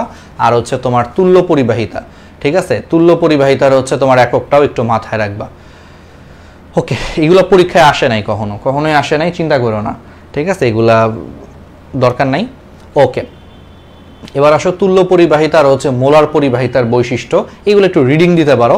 যে তুল্য পরিবাহিতা বা মোলার পরিবাহিতা এর ক্ষেত্রে মনে রাখবা যে তড়িৎ বিশ্লেষ্যের তোমার পরিমাণটা নির্দিষ্ট থাকে। তার মানে তুমি বাইরে থেকে হচ্ছে তোমার কি পরিমাণ তড়িৎ বিশ্লেষ্য পদার্থ অ্যাড করবা, বাইরে থেকে তুমি কি পরিমাণ তড়িৎ বিশ্লেষ্য পদার্থ অ্যাড করবা, সেই তড়িৎ বিশ্লেষ্যের পরিমাণটা কি থাকে, নির্দিষ্ট থাকে, ঠিক আছে। কিন্তু মনে রাখবা যে তড়িৎ বিশ্লেষ্যের যে দ্রবণের যে আয়তনটা, তাহলে সেই দ্রবণের আয়তনটা কিন্তু নির্দিষ্ট না, ঠিক আছে। এটা একটু খালি খেয়াল রাখবা যে তুল্য পরিবাহিতা এবং হচ্ছে মোলার পরিবাহিতার মধ্যে সম্পর্কটা হচ্ছে যেখানে তড়িৎ বিশ্লেষ্য পদার্থের ধরো যে দ্রবণ আছে, ঠিক আছে, তাহলে সেই দ্রবণের যে আয়তনটা ফিক্সড না, কিন্তু এখানে তুমি বাইরে থেকে কি পরিমাণ পদার্থ হচ্ছে দ্রবণের মধ্যে যোগ করবা, সেই পদার্থটা হচ্ছে ফিক্সড। তার মানে এই ক্ষেত্রে তড়িৎ বিশ্লেষ্যের পরিমাণটা হচ্ছে নির্দিষ্ট, কিন্তু আয়তন নির্দিষ্ট না। আর যেহেতু আয়তন নির্দিষ্ট না, এই জন্য ঘনমাত্রাও নির্দিষ্ট না, কারণ ঘনমাত্রা কিন্তু আয়তনের উপরে ডিপেন্ড করে। সো দ্রবণের আয়তন যদি সেম নির্দিষ্ট না থাকে তাহলে ঘনমাত্রাও সেম হবে না। তাহলে এগুলো একটু দেখবা। তারপরে এই গ্রাফটাফ এগুলো কিছুই দেখার দরকার নেই, জীবনও আসবে না। এবার আসো তড়িৎ বিশ্লেষ্য হচ্ছে ব্যবহৃত পদ এবং তাদের এককগুলা, এগুলা থেকে হচ্ছে আমাদের আসল পড়া শুরু। এতক্ষণ আমরা নকল পড়া পড়তেছিলাম, এখন আসো আসল পড়া। তাহলে এখন আসো তাহলে তড়িৎ বা ইলেকট্রিসিটি, এটা তো বুঝতেই পারতেছো যে তড়িৎ বলতে এখানে আসলে চার্জকে বোঝাচ্ছে, ঠিক আছে। তাহলে চার্জের এসআই পদ্ধতিতে, তাহলে এসআই পদ্ধতিতে চার্জ পরিমাপের একক হচ্ছে তোমার কুলম্ব, এর প্রতীক হচ্ছে সি, ফিজিক্স আমরা পড়ছি। আর তড়িৎ প্রবাহের একক হচ্ছে অ্যাম্পিয়ার। এগুলো একটু জাস্ট দেখবা, পরীক্ষায় হঠাৎ করে চলে আসতে পারে যে চার্জের এসআই একক হচ্ছে কুলম্ব আর তড়িৎ প্রবাহের এসআই একক হচ্ছে অ্যাম্পিয়ার। এগুলো একটু পরীক্ষায় আসবে, আর কিছু পড়ার দরকার নাই এখানে, ঠিক আছে। ওকে, এবার আসা হচ্ছে তড়িৎ চার্জ। যে বলছিলাম যে তড়িৎ চার্জের এসআই একক হচ্ছে তোমার কুলম্ব। আচ্ছা, এখন দেখো চার্জের সাথে একটা সূত্র আছে যে Q is equal to IT, এটা ফিজিক্সে পড়ছো, একটা সূত্র আছে। এই সূত্রটা হচ্ছে আমরা একটু বুঝাই আর কি, হ্যাঁ একটু বুঝাই। দেখো Q is equal to IT, এই সূত্রটা কেমনে আসছে। ধরো এখানে একটা তার আছে, এই তারের ভিতর দিয়ে মনে করো তোমার তড়িৎ প্রবাহ হচ্ছে। তাহলে ধরে নাও যে এই তারের প্রস্থচ্ছেদের ক্ষেত্রফলের ভিতর দিয়ে ধরো তোমার টি সময়ে হচ্ছে তোমার কিউ পরিমাণের চার্জ প্রবাহিত হচ্ছে। টি সময়ে হচ্ছে তোমার টোটাল কতটুকু চার্জ প্রবাহিত হচ্ছে, কিউ পরিমাণের চার্জ প্রবাহিত হচ্ছে। তাহলে একক সময়ে, তাহলে একক সময়ে বা 1 সেকেন্ড সময়ে, তাহলে সেই তারের ভেতর দিয়ে কি পরিমাণ চার্জ প্রবাহিত হচ্ছে, কিউ বাই টি। কারণ আমরা জানি যে তড়িৎ প্রবাহ মানে কিন্তু আসলে চার্জের প্রবাহ। অলওয়েজ একটা কথা মাথায় রাখবা, ফিজিক্স আমরা পড়ছি, ঠিক আছে, যে তড়িৎ প্রবাহ হচ্ছে তোমার কিসের প্রবাহ, তড়িৎ প্রবাহ হচ্ছে তোমার চার্জের প্রবাহ। তাহলে টি সময়ে ধরো এই তারের ভিতর দিয়ে কিউ চার্জ প্রবাহিত হয়, তাহলে একক সময়ে মানে 1 সেকেন্ড সময়ে সেই তারের ভিতর দিয়ে তাহলে কিউ বাই টি পরিমাণ চার্জ প্রবাহিত হয়। তাহলে 1 সেকেন্ডে বা একক সময়ে হচ্ছে তোমার যে পরিমাণ চার্জ প্রবাহিত হয় সেই পরিমাণ চার্জকেই আমরা বলি হচ্ছে তড়িৎ প্রবাহ আই। তাহলে বুঝতে পারছো, তড়িৎ প্রবাহ বা আই এই জিনিসটা হচ্ছে যে 1 সেকেন্ডে বা একক সময়ে আসলে যেই পরিমাণ চার্জ প্রবাহিত হয় তাকে আমরা তড়িৎ প্রবাহ বলি। বুঝছো, যে তাহলে তারের ভিতর দিয়ে আমরা ধরে নিচ্ছি যে টি সময়ে যদি কিউ পরিমাণ চার্জ প্রবাহিত হয় তাহলে 1 সেকেন্ডে টোটাল চার্জ প্রবাহিত হয় কিউ বাই টি। আর 1 সেকেন্ডে কোনো একটা তারের ভিতর দিয়ে যতটুকু চার্জ প্রবাহিত হয় ততটুকু চার্জকে আমরা বলি হচ্ছে তড়িৎ প্রবাহ আই। তার মানে I is equal two Q by T. তাহলে এখান থেকে আমরা ফিজিক্সের সূত্রটা পেয়েছিলাম যে I is equal two Q by T. এটা 9-10 সূত্র, 9-10 পড়ার কথা। I is equal two Q by T, তাহলে এখান থেকে সূত্রটা আসতেছে Q is equal to IT. তার মানে চার্জের সাথে সম্পর্কটা হচ্ছে যে তাহলে চার্জ ইজ ইকুয়াল টু তড়িৎ প্রবাহ ইনটু সময়।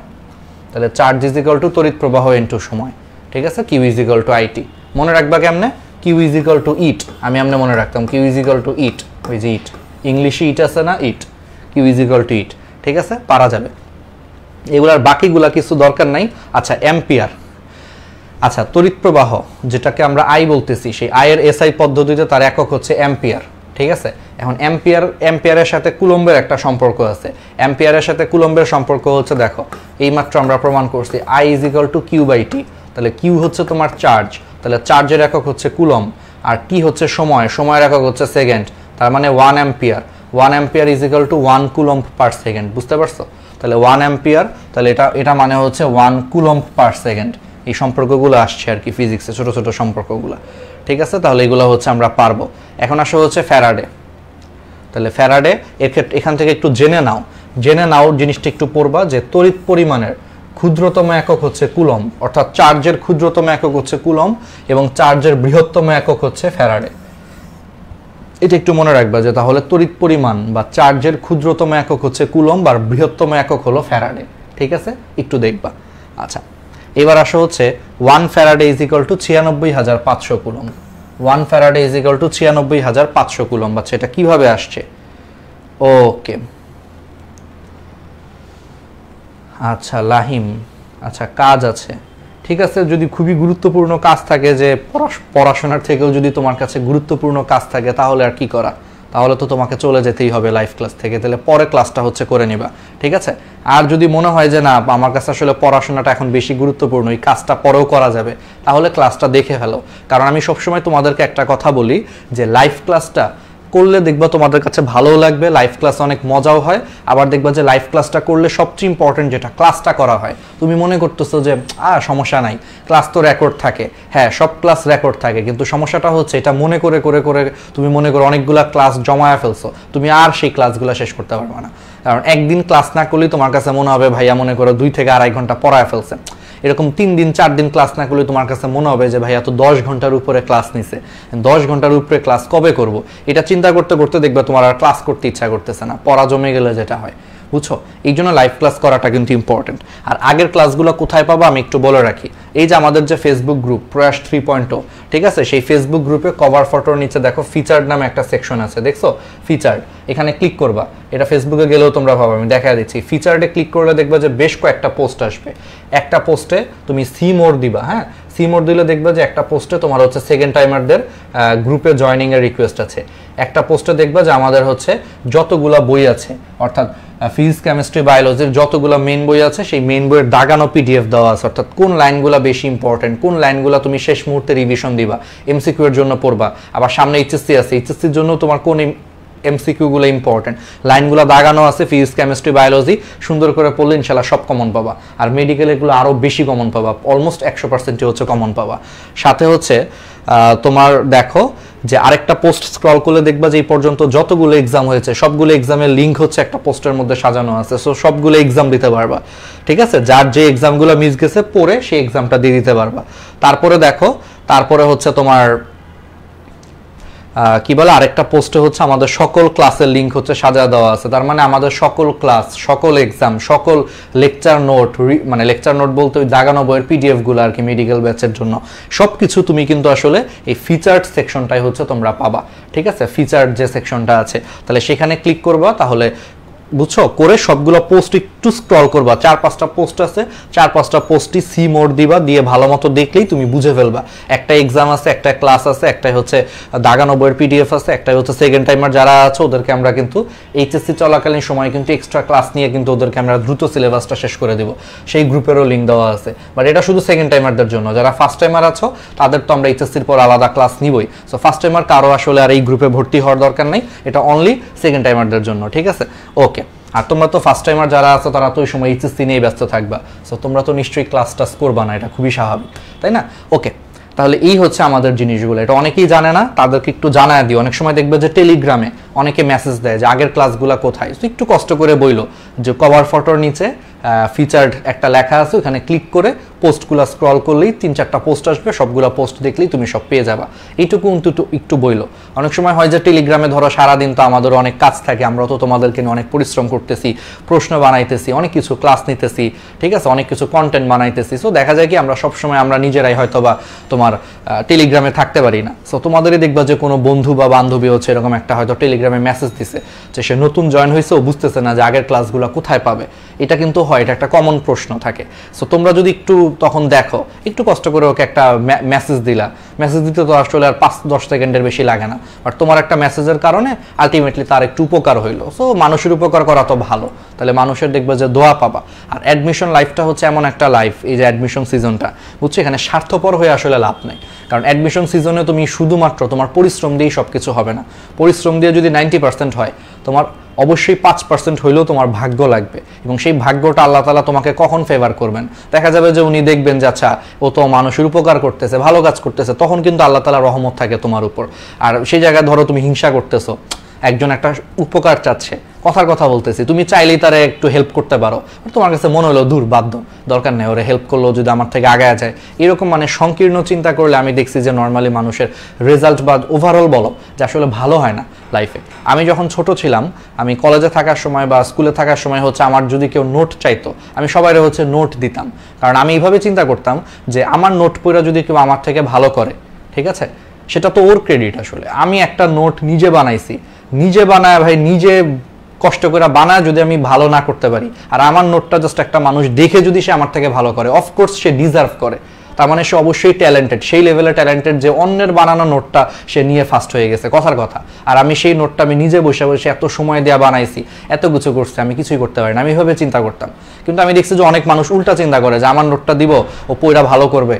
শুনো, ভালো কারো কাছে হারতে কখনো লাইফে অপমানজনক না। তুমি তোমার থেকে যদি বেটার কারো কাছে যদি লাইফে কখনো হেরে যাও, মনে করবে এটাও এক ধরনের সম্মান, কারণ সে ডিজার্ভ করে, সে তোমার থেকে হচ্ছে বেটার। আমি ভেবে চিন্তা করতাম যে আমার নোট বানাইছি, আমি এই নোটটা বানাইতে আমাকে অনেক সময় দিতে হয়েছে, সেটা বানাইছি, কষ্ট করে ক্লাস করছি, এত কিছু করে আমি নোট বানাইছি।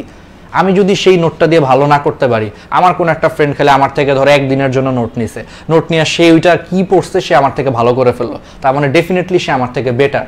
তো তার কাছে আমার হারতে কোনো সমস্যা ছিল না, বরং এটাই দরকার একজন আরেকজনকে শেয়ার করা। আজকে তাকে আমি একটা নোট শেয়ার করতেছি, কালকে হয়তো আমার বিপদের সময় সে আমাকে শেয়ার করবে।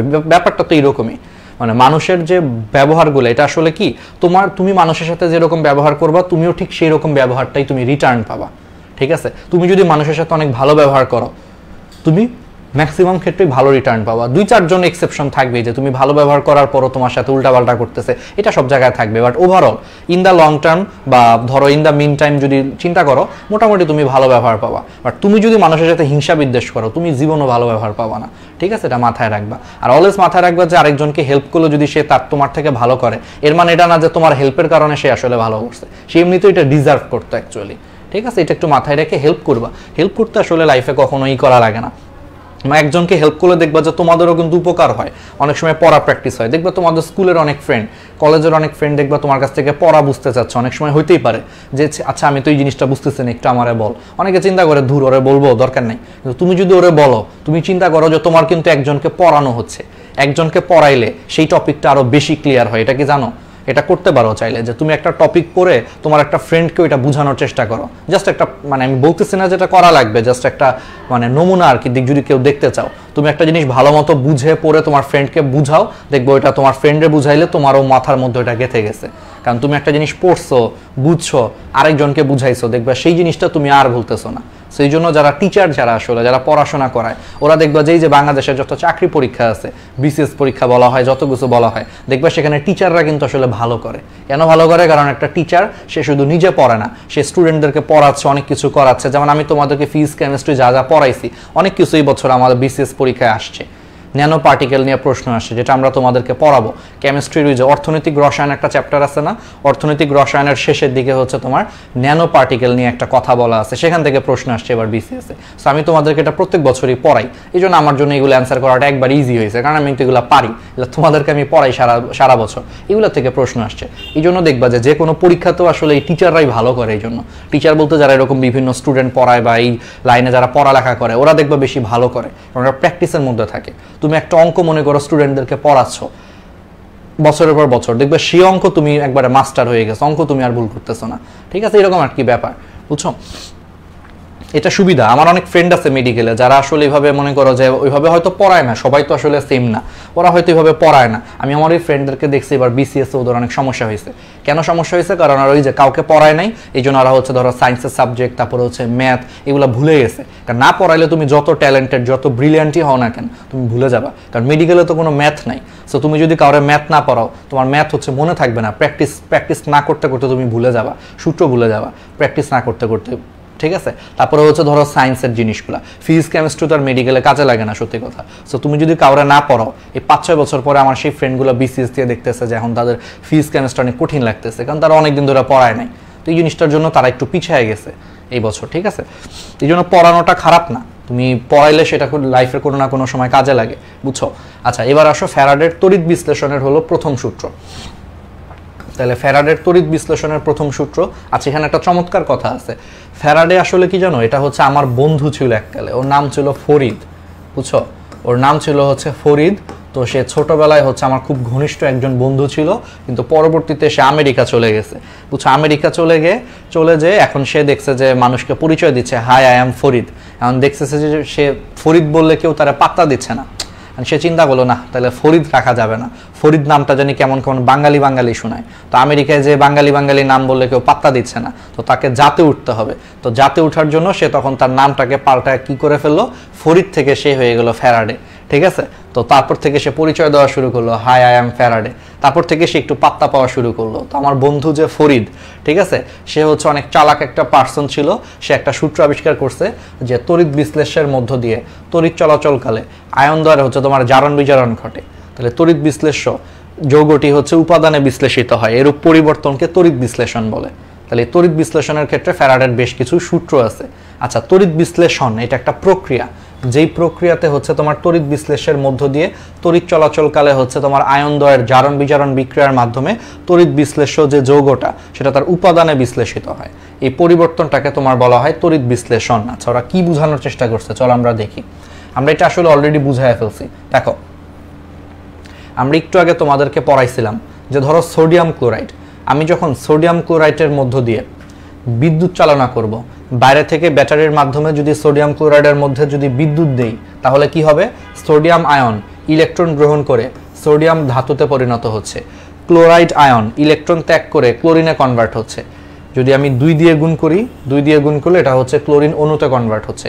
তার মানে জিনিসটা কি হইলো, দেখো জিনিসটা ছিল সোডিয়াম ক্লোরাইড। তাহলে সেই সোডিয়াম ক্লোরাইডের জলীয় দ্রবণের মধ্যে যখন আমি বিদ্যুৎ চালনা করছি, দেখো তাদের ধনাত্মক এবং ঋণাত্মক আয়নগুলা ইলেকট্রন গ্রহণ এবং বর্জনের মাধ্যমে, অর্থাৎ জারণ বিজারণ বিক্রিয়ার মাধ্যমে তারা কিন্তু তাদের উপাদানে পরিণত হয়েছে। অর্থাৎ সোডিয়াম ক্লোরাইড কি কি দিয়ে তৈরি, সোডিয়াম দিয়ে তৈরি, ক্লোরিন দিয়ে তৈরি। দেখো আলটিমেটলি তড়িৎ বিশ্লেষণের সময় তারা কিন্তু জারণ বিজারণ বিক্রিয়ার মাধ্যমে, দেখো সোডিয়াম ক্লোরাইড ভেঙে তোমার আলটিমেটলি আমি সমতাকরণ করে দিচ্ছি, সোডিয়াম ক্লোরাইড ভেঙে আলটিমেটলি দেখো সেটা আলটিমেটলি সোডিয়াম এবং ক্লোরিনে কনভার্ট হয়েছে। অর্থাৎ এই তড়িৎ বিশ্লেষ্য পদার্থটা তার উপাদানে পরিণত হয়েছে। কারণ সোডিয়াম ক্লোরাইড কোন কোন উপাদান দিয়ে তৈরি, সোডিয়াম দিয়ে তৈরি, ক্লোরিন দিয়ে তৈরি। এই জন্য দেখো তড়িৎ বিশ্লেষণের পরে এই সোডিয়াম ক্লোরাইড যৌগটা দেখো তার উপাদানে বিশ্লিষ্ট হয়েছে। আর এই উপাদানে বিশ্লিষ্ট হওয়ার সময় ইলেকট্রন গ্রহণ বা বর্জন করছে, মানে জারণ বিজারণ বিক্রিয়া সংঘটিত হয়েছে। এই জন্য এই পুরো প্রক্রিয়াটাকে তোমার বলা হয় তড়িৎ বিশ্লেষণ প্রক্রিয়া। এটাই বলা হয়েছে যে তাহলে তড়িৎ বিশ্লেষণের মধ্য দিয়ে তড়িৎ চলাচলকালে আয়নগুলার জারণ বিজারণ বিক্রিয়ার মাধ্যমে ওই তড়িৎ বিশ্লেষ্য পদার্থটা, যেমন সোডিয়াম ক্লোরাইডটা, এই ক্ষেত্রে তার উপাদানে পরিণত হয়েছে। উপাদান বলতে সোডিয়ামে পরিণত হয়েছে আর ক্লোরিনে পরিণত হয়েছে। তাহলে এরূপ পরিবর্তনটাকেই আমরা বলতেছি তড়িৎ বিশ্লেষণ বলতেছি। ঠিক আছে, ঠিক আছে। তাহলে এগুলো একটু দেখবা। এখন আসা হচ্ছে ফরিদের প্রথম সূত্রে চলে আসি। তাহলে ফরিদের প্রথম সূত্রে বলছে যে তড়িৎ বিশ্লেষণের সময় যে কোনো তড়িৎদ্বারে সংঘটিত রাসায়নিক বিক্রিয়ার পরিমাণ, অর্থাৎ কোনো তড়িৎদ্বারে সঞ্চিত বা দ্রবীভূত পদার্থের পরিমাণ প্রবাহিত বিদ্যুতের পরিমাণের হচ্ছে তোমার সমানুপাতিক। আচ্ছা, এই সূত্রটা একটু বোঝার জন্য আমাদেরকে হালকা করে হচ্ছে একটা বেসিক জিনিস লাগবে। দেখো, একটু একটা জিনিস হচ্ছে বুঝতে হবে। ধরো আমি এই যে বাইরে থেকে ব্যাটারির মাধ্যমে কি করতেছি, বিদ্যুৎ সাপ্লাই করতেছি। এখন তোমরা কিন্তু জানো যে ব্যাটারির বড় দাগটা হচ্ছে পজিটিভ, ব্যাটারির ছোট দাগটা হচ্ছে নেগেটিভ। তাহলে এটা যদি পজিটিভ হয় তাহলে এই দণ্ডটাও পজিটিভ হবে, আবার এটা নেগেটিভ হলে এই দণ্ডটাও নেগেটিভ হবে। এখন দেখো, এই দণ্ড যদি পজিটিভ হয়, পজিটিভ সারা জীবন কাকে আকর্ষণ করে, নেগেটিভকে আকর্ষণ করে। তার মানে নেগেটিভ যে অ্যানায়নগুলা সেই দণ্ডের কাছে চলে আসবে। তাহলে এই দণ্ডটা অ্যানায়নকে আকর্ষণ করতেছে, এই জন্য এই দণ্ডটাকে নাম দেওয়া হয়েছে অ্যানোড। বুঝতে পারছো, অ্যানায়নকে আকর্ষণ করে, এই জন্য এটারে অ্যানোড বলে। আবার দেখো এখানে যে নেগেটিভ যে দণ্ডটা, তাহলে সে নিজে নেগেটিভ, তাহলে নেগেটিভ কাকে আকর্ষণ করে, নেগেটিভ কিন্তু সারা জীবন হচ্ছে পজিটিভকে আকর্ষণ করে। তাহলে পজিটিভ মানে কি, এটা হচ্ছে ক্যাটায়ন। তার মানে নেগেটিভ দণ্ডটা পজিটিভ ক্যাটায়নকে আকর্ষণ করতেছে। সো ক্যাটায়নকে আকর্ষণ করতেছে, এই জন্য এই দণ্ডটার নাম দেওয়া হয়েছে ক্যাথোড। বুঝতে পারছো? তাহলে অ্যানোড ক্যাথোড নামটা কিভাবে দিছে, আই হোপ ক্লিয়ার, যে এই দণ্ডটা নিজে নেগেটিভ, তাহলে যে নিজে নেগেটিভ সে পজিটিভ ক্যাটায়নকে আকর্ষণ করতেছে, তো ক্যাটায়নকে আকর্ষণ করতেছে, এই জন্য এই দণ্ডটা হচ্ছে ক্যাথোড। আবার দেখো এই দণ্ডটা নিজে পজিটিভ, তাহলে নিজে পজিটিভ বলে সে নেগেটিভ অ্যানায়নকে আকর্ষণ করতেছে, এই জন্য অ্যানায়নকে আকর্ষণ করার কারণে তার নাম হচ্ছে অ্যানোড হয়ে গেছে। ঠিক আছে, এখন একটা কথা অলওয়েজ মাথায় রাখবা, তড়িৎ বিশ্লেষণের সময় অলওয়েজ মাথায় রাখবা অ্যানোডে জারণ হয়, ক্যাথোডে বিজারণ হয়। এই জিনিসটা একটু মুখস্থ রাখতে হবে, যে কোনো ক্ষেত্রেই মনে রাখবা অ্যানোডে জারণ হয়, ক্যাথোডে বিজারণ হয়। ঠিক আছে, অ্যানোডে জারণ, ক্যাথোডে বিজারণ হয়। এটা মনে রাখবা কিভাবে? আজা, আজা দিয়ে মনে রাখবা। ঠিক আছে, আজা, ওই যে হিন্দিতে অনেক সময় বলি না, তু আজা मैं देख लेता हूं तुझको, ঠিক আছে, এরকম আর কি, আজা। তাহলে এইভাবে মনে রাখবা, আতে অ্যানোড, যতে জারণ, মানে অ্যানোডে সবসময় জারণ হবে, ক্যাথোডে বিজারণ হবে, এটা সারা জীবন মাথায় রাখতে হবে। তাহলে অ্যানোডে যদি জারণ হয়, কিভাবে জারণ হবে? তাহলে এই যে অ্যানায়নটা, এই অ্যানায়নটা হচ্ছে অ্যানোডে আসবে, এসে সে জারিত হবে। জারিত হওয়া মানে কি? অলওয়েজ মনে রাখবা, জারণ মানে ছাড়ন, মানে ইলেকট্রন ছেড়ে দেওয়া। তাহলে দেখো ক্লোরাইড আয়ন, একটা ইলেকট্রন সেখানে বেশি আছে, Cl মাইনাস মানে কি? মাইনাস মানে একটা ইলেকট্রন বেশি আছে। তাহলে দেখো সে একটা ইলেকট্রন ছেড়ে দিয়ে সে ক্লোরিনে কনভার্ট হচ্ছে। এরকম দুইটা ক্লোরাইড আয়ন দুইটা ইলেকট্রন ছেড়ে দিয়ে ক্লোরিনের একটা অণুতে কনভার্ট হচ্ছে। তাহলে ইলেকট্রন ছেড়ে দিচ্ছে মানে জারিত হচ্ছে, কারণ জারণ মানে ছাড়ন, ছেড়ে দেওয়া। তাহলে অ্যানোডে এরকমভাবে জারণ হয়। আর ক্যাথোডে কি হয়? ক্যাথোডে বিজারণ হয়। তাহলে এই ক্যাটায়নটা হচ্ছে ক্যাথোডে যাবে, যে দেখো সেই ইলেকট্রন গ্রহণ করে ধাতুতে কনভার্ট হচ্ছে। তাহলে ইলেকট্রন গ্রহণ করতেছে, ফলে এখানে বিজারণ হচ্ছে। তাহলে ক্যাথোডে বিজারণ হচ্ছে, অ্যানোডে জারণ হচ্ছে। আচ্ছা, এখন বলো তো এই জারণ বিজারণ বিক্রিয়া কেন সংঘটিত হচ্ছে? এটা সংঘটিত হওয়ার কারণ হচ্ছে, দেখো বাইরে থেকে আমি ব্যাটারির মাধ্যমে আসলে কি করতেছি? তড়িৎ সরবরাহ করতেছি। তাহলে এই যে বাইরে থেকে ব্যাটারির মাধ্যমে আমি তড়িৎ সরবরাহ করতেছি, সেই তড়িৎ শক্তিটাই এখানে আসলে রাসায়নিক শক্তিতে রূপান্তরিত হয়ে অ্যানোডে জারণ করতেছে, ক্যাথোডে বিজারণ করে তোমার হচ্ছে অ্যানোডের গায়ে তোমার হচ্ছে সোডিয়াম ধাতু জমা হচ্ছে, আর ক্যাথোডের গায়ে তোমার হচ্ছে ক্লোরিন গ্যাস জমা হচ্ছে। বুঝতে পারছো? কারণ তুমি তো বুঝতেছো যে এই ক্লোরাইড মাইনাস সে অ্যানোডের কাছে যে সে ক্লোরিন গ্যাসে কনভার্ট হচ্ছে, তাহলে অ্যানোডের গায়ে হচ্ছে তোমার ক্লোরিন গ্যাস জমা হচ্ছে।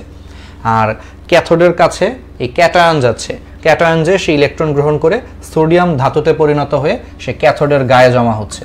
বুঝতে পারছো? ব্যাপারটা আসলে এরকম। তার মানে এই ক্ষেত্রে অ্যানোডের গায়ে ক্লোরিন জমা হচ্ছে আর ক্যাথোডের গায়ে সোডিয়াম ধাতু জমা হচ্ছে। তাহলে এটা কেমনে জমা হচ্ছে? দেখো বাইরে থেকে আমি বিদ্যুৎ সরবরাহ করতেছি, তাহলে সেই বিদ্যুৎ শক্তিটা রাসায়নিক শক্তিতে রূপান্তরিত হচ্ছে, হয়ে সেখানে অ্যানোডে জারণ বিক্রিয়া হচ্ছে, ক্যাথোডে বিজারণ বিক্রিয়া হয়ে আলটিমেটলি হচ্ছে অ্যানোডের গায়ে ক্লোরিন গ্যাস জমা হচ্ছে, ক্যাথোডের গায়ে হচ্ছে তোমার সোডিয়াম ধাতু জমা হচ্ছে। তাহলে বলো তো এই যে তড়িৎদ্বার, তাহলে সেই তড়িৎদ্বারে কি পরিমাণ তাহলে ধাতু জমা হবে? তাহলে সেটা ডিপেন্ড করতেছে আসলে কিসের উপর? বাইরে থেকে আমি কতটুকু বিদ্যুৎ দিচ্ছি তার উপর ডিপেন্ড করতেছে। কেন? কারণ বাইরে থেকে আমি যত বেশি বিদ্যুৎ দিব, তত বেশি বিদ্যুৎ শক্তি রাসায়নিক শক্তিতে রূপান্তরিত হয়ে তত বেশি বেশি রাসায়নিক বিক্রিয়া করে তত বেশি বেশি কিন্তু আসলে অ্যানোড বা ক্যাথোডের গায়ে জমা হবে, তাই না? তার মানে অ্যানোড বা ক্যাথোডের গায়ে বেশি জমা হওয়া মানে কি? বেশি বেশি রাসায়নিক বিক্রিয়া হয়েছে। আর বেশি বেশি রাসায়নিক বিক্রিয়া হয়েছে, তাহলে এই শক্তিটা কোত্থেকে আসছে? বেশি বেশি বিদ্যুৎ শক্তি থেকে আসছে। তার মানে আমি বাইরে থেকে যত বেশি বিদ্যুৎ শক্তি দিব, তত বেশি বিদ্যুৎ শক্তি রাসায়নিক শক্তিতে রূপান্তরিত হয়ে তত বেশি বিক্রিয়া হচ্ছে, ফলে তত বেশি হচ্ছে অ্যানোড বা ক্যাথোডের গায়ে বস্তু জমা হচ্ছে। তার মানে অ্যানোড বা ক্যাথোডের গায়ে যে বস্তু জমা হচ্ছে সেটা আসলে নির্ভর করতেছে বিদ্যুতের উপর। বিদ্যুৎ বেশি দিলে বিক্রিয়া বেশি হচ্ছে, বেশি জমা হচ্ছে। তাহলে এটার সাথে এটার সম্পর্ক কি? সমানুপাতিক। বিদ্যুৎ কম দিলে বিক্রিয়া কম হচ্ছে, ফলে কম কম পদার্থ জমা হবে। তার মানে জমা হওয়া পদার্থের পরিমাণ আসলে কি? বাইরে থেকে প্রবাহিত বিদ্যুতের সমানুপাতিক। এটাই হচ্ছে আমার বন্ধু ফরিদ বলছে আসলে। বুঝছো? তাহলে আমি ধরে নিচ্ছি, তাহলে তড়িৎ বিশ্লেষণের সময় এই জন্য বলছে যে কোনো তড়িৎদ্বারে সংগঠিত রাসায়নিক বিক্রিয়ার পরিমাণ, অর্থাৎ কোনো তড়িৎদ্বারে সঞ্চিত বা দ্রবীভূত পদার্থের পরিমাণ তাহলে প্রবাহিত বিদ্যুতের পরিমাণের সমানুপাতিক। বিদ্যুৎ বেশি দিলে বেশি বিদ্যুৎ শক্তি রাসায়নিক শক্তিতে রূপান্তরিত হয়ে বেশি বেশি বিক্রিয়া করবে, ফলে বেশি বেশি পদার্থ জমা হবে। তাহলে জমা হওয়া পদার্থের পরিমাণ আসলে প্রবাহিত বিদ্যুতের পরিমাণের সমানুপাতিক। এখন ধরে নাও যে জমা হওয়া পদার্থের পরিমাণ যদি W হয়, আর যদি তুমি এখানে কিউ পরিমাণ যদি বিদ্যুৎ চার্জ দাও, তাহলে W সমানুপাতিক কিউ। ওই যে জমা হওয়া পদার্থের পরিমাণ হচ্ছে তোমার বিদ্যুতের সমানুপাতিক, তাহলে W সমানুপাতিক কিউ, তাহলে W ইজিক্যাল টু হচ্ছে জেড কিউ। আচ্ছা, সমানুপাতিক চিহ্নটাকে যদি আমরা পরবর্তীতে তুলে দেই, তাহলে এখানে একটা ধ্রুবক আসবে, যে ধ্রুবকটাকে হচ্ছে জেড বলে। আবার Q is equal to IT লেখা যায়, মনে আছে নিশ্চয়ই যে Q is equal to IT লেখা যায়, তাহলে W is equal to Z Q, বা আমরা কিউ এর জায়গায় আইটি লিখলে W is equal to Z IT. ঠিক আছে, এটা হচ্ছে একটা সূত্র। আচ্ছা, এখন আসো এখানে জেড কে কি বলা হয়। এখানে জেড কে তোমার একটা টার্ম আছে, জেড কে তোমার বলা হয় তড়িৎ রাসায়নিক তুল্যাঙ্ক বলা হয়। তাহলে এই জেডটাকে তোমার বলা হয় তড়িৎ রাসায়নিক তুল্যাঙ্ক। ঠিক আছে, আচ্ছা তড়িৎ রাসায়নিক তুল্যাঙ্ক জিনিসটা কি, চলো আমরা একটু দেখি। তাহলে W is equal to Z Q আসছে। দেখো ডাব্লিউ ইজ ইকুয়াল টু যেহেতু জেড কিউ আসছে, ধরো ডাব্লিউ ইজ ইকুয়াল টু আমি জেড লিখতে পারি। কখন লিখতে পারি? যখন কিউ হচ্ছে তোমার 1 কুলম। লেখা যায়? দেখো তো, W is equal to Z Q. তাহলে W is equal to Z Q হইলে ধরো এখন কিউ কি চার্জ, তাহলে চার্জ যদি কোনো কারণে 1 কুলম হয়, চার্জ যদি কোনো কারণে 1 কুলম হয়, তখন দেখো ডাব্লিউ কে আমরা কি বলতে পারি? জেড বলতে পারি, কারণ তখন W is equal to Z হয়ে যায়। কখন W is equal to Z হয়ে যায়? যখন কিউ এর মান হচ্ছে 1 কুলম হয়। তাহলে এখান থেকে আমরা একটা সংজ্ঞা দিতে পারি যে তড়িৎ বিশ্লেষণের সময় তাহলে 1 কুলম চার্জ প্রবাহিত করলে তড়িৎ দ্বারে যেই পরিমাণ পদার্থ জমা হয় সেই পরিমাণ পদার্থকেই তখন জেড বলে, অর্থাৎ তড়িৎ রাসায়নিক তুল্যাঙ্ক বলে। আরেকবার বলি, তড়িৎ বিশ্লেষণের সময় যদি আমি 1 কুলম চার্জ প্রবাহিত করি তাহলে তড়িৎ দ্বারে যেই পরিমাণ ডাব্লিউ জমা হয়, মানে তড়িৎ দ্বারে যেই পরিমাণ পদার্থ জমা হয় সেই জমা হওয়া পদার্থকেই আমরা জেড বলতেছি, কারণ W is equal to Z. এটাই আসলে কাহিনী, যে তাহলে তড়িৎ বিশ্লেষণের সময় 1 কুলম বিদ্যুৎ প্রবাহের ফলে তাহলে পদার্থটা যতটুকু অ্যানোড বা ক্যাথোডে হচ্ছে জমা হয় সেটাকেই আমরা আসলে জেড বলি বা তড়িৎ রাসায়নিক তুল্যাঙ্ক বলি। এটাই হচ্ছে সংজ্ঞা, পারা যাবে। তাহলে এখন দুইটা জিনিসের তড়িৎ রাসায়নিক তুল্যাঙ্কের মানটা একটু মনে রাখতে হবে, পরীক্ষা অনেক বেশি আসে। একটা হচ্ছে সিলভারের তড়িৎ রাসায়নিক তুল্যাঙ্কের মান, আর একটা হচ্ছে হাইড্রোজেনের তড়িৎ রাসায়নিক তুল্যাঙ্কের মান। এই মানগুলো একটু মুখস্থ রাখতে হবে, ঠিক আছে? এগুলো একটু পড়তে হবে। এখন এটা কেমনে মনে রাখবা? দেখো, সিলভারের তড়িৎ রাসায়নিক তুল্যাঙ্ক হচ্ছে দশমিকের পরে 2টা শূন্য, দশমিকের পরে 2টা শূন্য, 3টা 1, তারপরে 8। আর হাইড্রোজেনের ক্ষেত্রে দশমিকের পরে 4টা শূন্য, 4টা শূন্য, 10447। এমনি মনে রাখবা যে সিলভারের ক্ষেত্রে দশমিকের পরে 2টা শূন্য, 3টা 1, তারপরে 8। আর হাইড্রোজেনের ক্ষেত্রে দশমিকের পরে 2 এর দ্বিগুণ মানে 4টা শূন্য, তারপরে হচ্ছে 10447, এরকম। এবার আসো তড়িৎ রাসায়নিক তুল্যাঙ্কর বা জেড। জেড এর একক কি? জেড এর একক হচ্ছে গ্রাম পার কুলম। কেমনে গ্রাম পার কুলম? দেখো, তাহলে ডাব্লিউ ইজ ইকুয়াল টু যদি জেড কিউ হয় তাহলে জেড ইজ ইকুয়াল টু কি? W by Q. তাহলে Z is equal two W by Q. তাহলে ডাব্লিউ হচ্ছে গ্রাম ভর আর কিউ হচ্ছে কুলম, তাহলে গ্রাম পার কুলম। এই জন্য তড়িৎ রাসায়নিক তুল্যাঙ্কের একক হচ্ছে গ্রাম পার কুলম। এখন আসো হচ্ছে তড়িৎ রাসায়নিক তুল্যাঙ্ক, এর সাথে হচ্ছে গ্রাম রাসায়নিক তুল্য ভরের একটা সম্পর্ক আছে, এটা একটু মাথায় রাখবা। তাহলে তড়িৎ রাসায়নিক তুল্যাঙ্ক এর সাথে হচ্ছে তোমার গ্রাম রাসায়নিক তুল্য ভরের হলো একটা সম্পর্ক আছে। সম্পর্কটা হচ্ছে তড়িৎ রাসায়নিক তুল্যাঙ্ককে যদি আমরা 96,500 দিয়ে গুণ করি, তড়িৎ রাসায়নিক তুল্যাঙ্ককে যদি আমরা 96,500 দিয়ে গুণ করি তাহলে গ্রাম রাসায়নিক তুল্য ভর পাবো। এটা একটু মনে রাখবা। তাহলে কোনো কিছুর তড়িৎ রাসায়নিক তুল্যাঙ্ককে 96,500 দিয়ে গুণ করলে গ্রাম রাসায়নিক তুল্য ভর পাওয়া যায়, ঠিক আছে? তাহলে এগুলো পারা যাবে। এখন আসো হচ্ছে তোমাদেরকে একটু 96,500 এটার ব্যাখ্যাটা বলি। যে এই যে আমরা একটু আগে বললাম যে 1 ফ্যারাডে, এটা হচ্ছে 96,500 কুলম্ব। এটা কোত্থেকে আসছে? 1 Faraday is equal two 96,500 coulomb. এটা আসছে হচ্ছে 1 মোল ইলেকট্রনের চার্জকে। আচ্ছা বলো তো, একটা ইলেকট্রনের চার্জ কত? তোমাকে যদি পরীক্ষায় বলা হয় যে একটা ইলেকট্রনের চার্জ, একটা ইলেকট্রনের চার্জ হচ্ছে তোমার কত বলো তো? 96,500 কুলম্ব। একটা ইলেকট্রনের একটা ইলেকট্রনের চার্জ হচ্ছে তোমার 96,500 না, 1.60। আমি যদি অ্যাকুরেটলি মান নেই, যদি অ্যাকুরেট মান নেই তাহলে একটা ইলেকট্রনের চার্জ হচ্ছে 1.602 ইন্টু 10⁻⁻19 কুলম, যদি অ্যাকুরেট মান নেই। আমরা নর্মালি হচ্ছে 1.6 ইউজ করি, 1.6 ইন্টু 10⁻⁻19 ইউজ করি, ঠিক আছে? আচ্ছা, তাহলে একটা ইলেকট্রনের চার্জ যদি এত হয় তাহলে বলো তো 1 মোল ইলেকট্রনের চার্জ কত? বলো তো 1 মোল ইলেকট্রনের চার্জ। এখন তুমি একটু চিন্তা করো, 1 মোল ইলেকট্রন মানে কতগুলো ইলেকট্রন? অ্যাভোগাড্রো সংখ্যক ইলেকট্রন না, যে 6.023 ইন্টু 10⁻23। তাহলে 1 মোল ইলেকট্রনের চার্জ বা অ্যাভোগাড্রো সংখ্যক ইলেকট্রনের চার্জ, এটা ইজ ইকুয়াল টু কত? ঐকিক নিয়ম, এটাকে এটা দিয়ে গুণ করো। দেখো, এটাকে এটা দিয়ে গুণ করলে আমি একটু ক্যালকুলেশন দেখি দেখো কত আসে। আচ্ছা দেখো, 96,488 আসে। এই 96,488 এটাকে আমরা প্রায় একটা রাউন্ড ফিগারে নিয়ে যাই। 488 এটা কোনো রাউন্ড ফিগার না, তাহলে এটা আমরা 96,500 লিখি, কাছাকাছি যেহেতু, তাহলে 96,500 লিখি, তাহলে 96,500 কুলম্ব এমনি আসছে। তার মানে 1 মোল ইলেকট্রনের চার্জ বা অ্যাভোগাড্রো সংখ্যক ইলেকট্রনের চার্জকেই আসলে আমরা 96,500 কুলম্ব বলি। তার মানে এই যে বারবার আমরা 96,500 কুলম্ব বলতেছি, এটা আসলে 1 মোল ইলেকট্রনের চার্জকে বলতেছি। আর এই 1 মোল ইলেকট্রনের চার্জকেই আমরা হচ্ছে নাম দিছি আমার বন্ধু ফরিদের নাম অনুযায়ী 1 ফ্যারাডে। তার মানে 1 Faraday is equal two 96,500 coulomb. ঠিক আছে, তাহলে এইটুকু জিনিস তোমাদের আই হোপ পারা দরকার।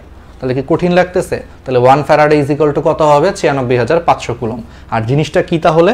জিনিসটা হইলো তাহলে 1 মোল ইলেকট্রনের চার্জকে আমরা 1 ফ্যারাডে বলতেছি বা 96,500 বলতেছি। অ্যাকচুয়ালি এটা 96,500 আসে না, একটু কাছাকাছি মান আসে, 488, 490 এরকম আসে। আমরা একটু মানে রাউন্ড ফিগার করার জন্য 96,500 আসলে ইউজ করা হয়। তাহলে 1 ফ্যারাডে ইজ ইকুয়াল টু 96,500, যেটা হচ্ছে 1 মোল ইলেকট্রনের চার্জকে বলা হয়। ঠিক আছে, তাহলে পারা যাবে। ওকে, এখন আসো তোমাদেরকে এখান থেকে কিছু বেসিক জিনিস পড়াই, যে এই বেসিক জিনিসগুলো হচ্ছে আমরা পড়াবো, এইগুলো একটু তোমাদের একটু লাগবে।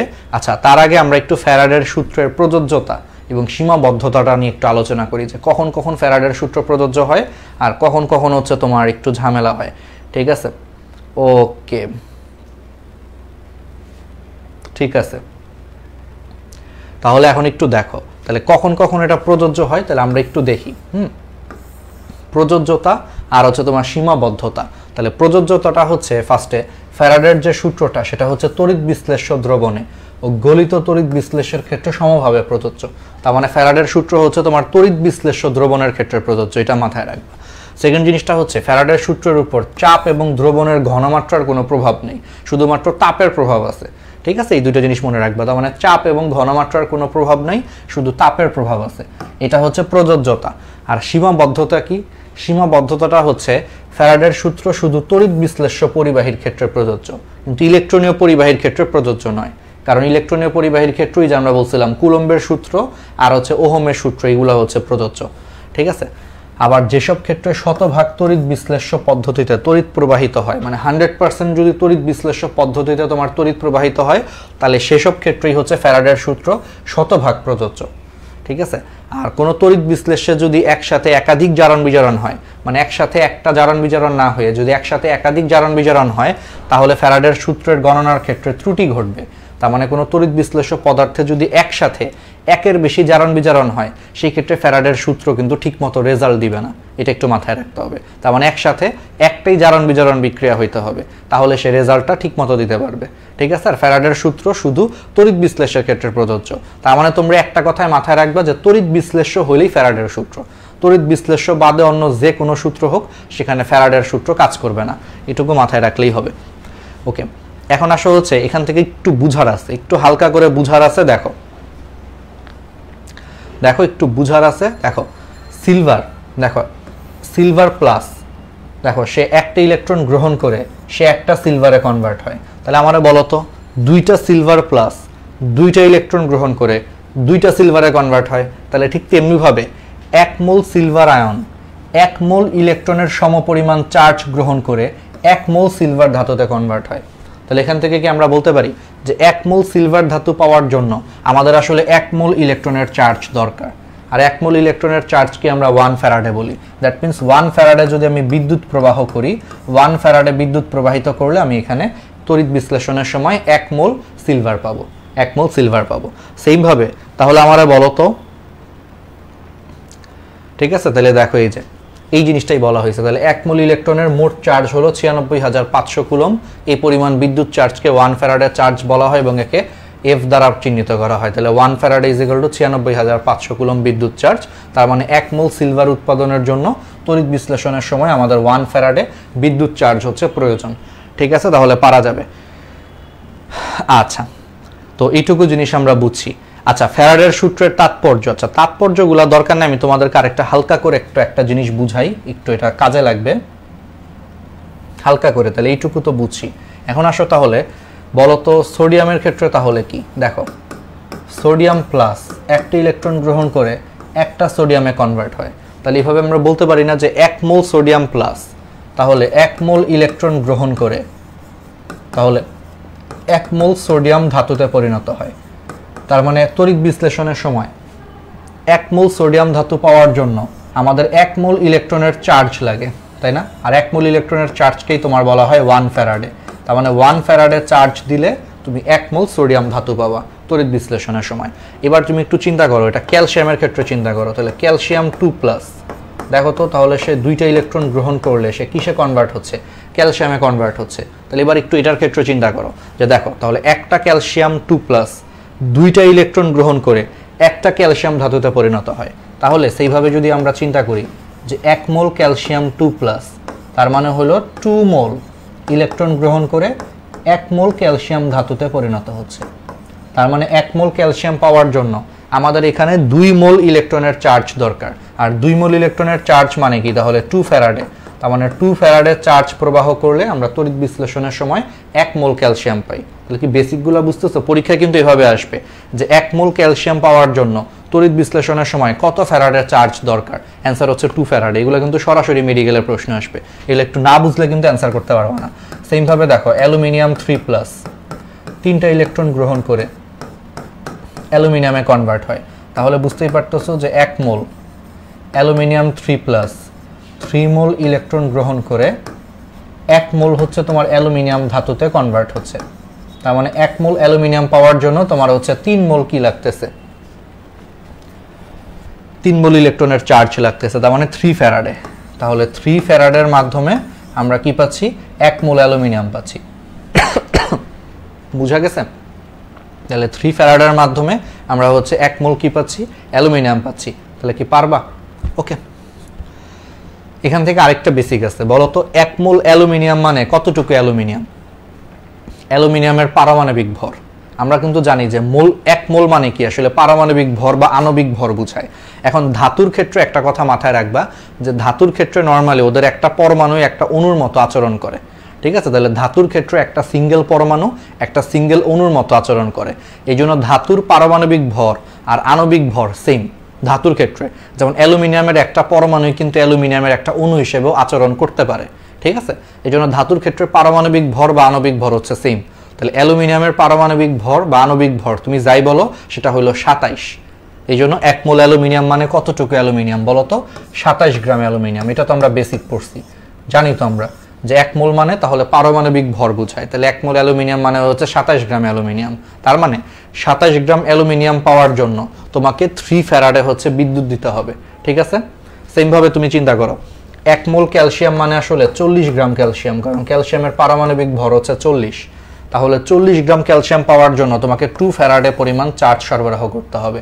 আবার 1 মোল সোডিয়াম মানে হলো 23 গ্রাম সোডিয়াম, তার মানে 23 গ্রাম সোডিয়াম পাওয়ার জন্য তোমাকে হচ্ছে 1 ফ্যারাডে চার্জ দিতে হবে। তাহলে এই বেসিকগুলো একটু মাথায় রাখবে, এগুলো কিন্তু পরীক্ষায় আসে, ঠিক আছে?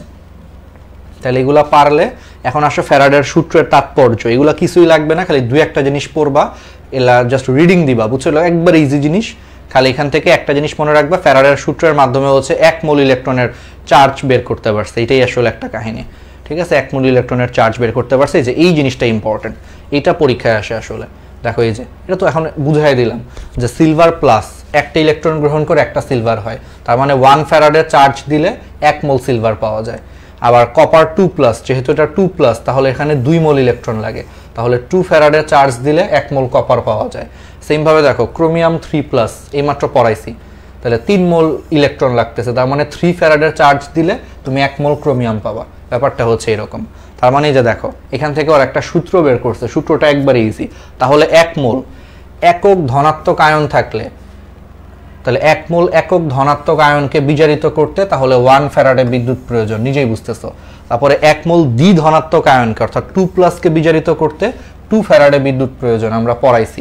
1 মোল 3 ধনাত্মক আয়নকে বিজারিত করতে 3 ফ্যারাডে বিদ্যুৎ প্রয়োজন। দেখো এই যে 1 মোল একক ধনাত্মক আয়নকে বিজারিত করতে 1 ফ্যারাডে বিদ্যুৎ লাগে।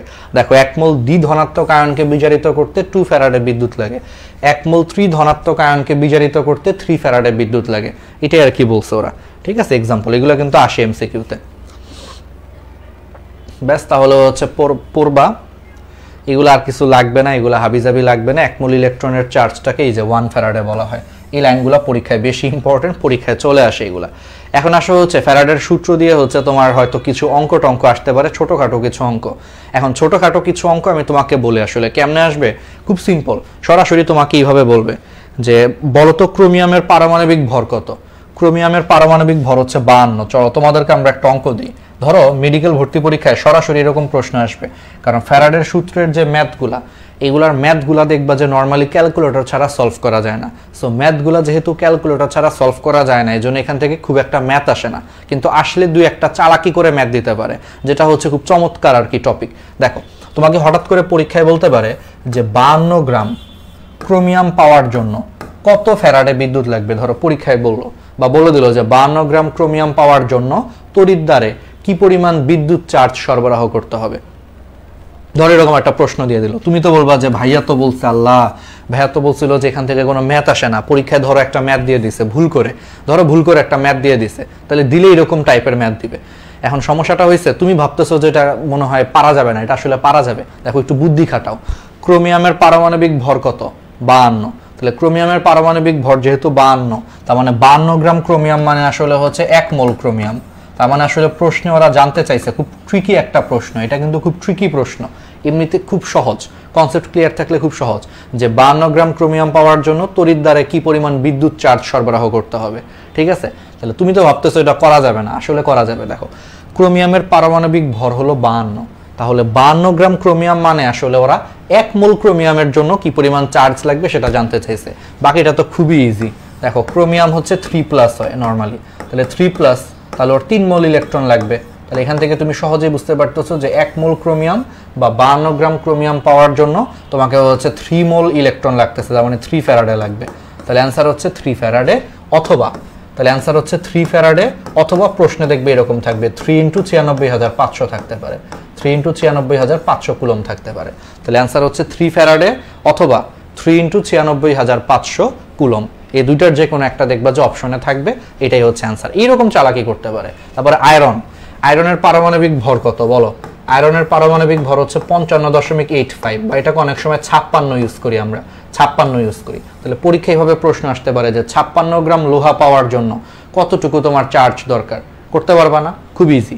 ঠিক আছে, আয়রনের ক্ষেত্রে তুমি নর্মালি ধরে নিবা Fe2+, আয়রনের ক্ষেত্রে Fe2+টা ধরে নিবা নর্মালি। ঠিক আছে, তাহলে পারা যাবে। হ্যাঁ, এইভাবে তুমি চিন্তা করবা। ঠিক আছে, যেমন তোমাকে পরীক্ষায় বলতে পারে 23 গ্রাম সোডিয়াম, 23 গ্রাম সোডিয়ামের জন্য কত ফ্যারাডে চার্জ লাগবে। তো 23 গ্রাম সোডিয়াম মানে তো বুঝতেই পারতেছো 1 মোল সোডিয়াম, তো এর জন্য কত লাগবে, সোডিয়াম তো +1, সোডিয়াম হচ্ছে +1, তার মানে 1 ফ্যারাডে লাগবে।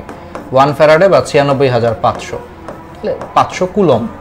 ঠিক আছে, একবারে ইজি। তাহলে এইগুলো পরীক্ষায় আসতে পারে। ঠিক আছে, এইগুলো আসলে ভাই পারা উচিত, তো এগুলো তো কনসেপ্টের ম্যাথ, এগুলো তো কোনো ম্যাথ না, আসলে কনসেপ্ট। যার কনসেপ্ট ক্লিয়ার সেইগুলো খুব সহজেই পারবে। ঠিক আছে, এগুলো পারা যাবে। আচ্ছা, এখন একটা ছোট্ট কথা, জাস্ট একটা ছোট্ট কথা বলি। তোমরা যখন মেডিকেল ভর্তি পরীক্ষায় যখন প্রশ্ন দাগাবা, তাহলে একটা জিনিস খেয়াল রাখো যে মান দাগানোর সময় অবশ্যই তোমরা একক দেখে দাগাবা। অনেকে ভুল করে, অনেকে দেখবা এটা দাগায় ফেলছে 3 × 96,500, সে খুশিতে দাগায় ফেলছে, দেখলো তারপরে এখানে অপশনে আছে ফ্যারাডে। তাহলে একক দেখে দাগাইতে হবে, একক ছাড়া কিন্তু কখনো মেডিকেল ভর্তি পরীক্ষায় মান দাগাবা না, এটা আমি বারবার বলতেছি। মেডিকেল ভর্তি পরীক্ষায় স্যাররা অনেক চালাক, স্যাররা মান ঠিক দিবে, একক দিবে ভুল রেখা।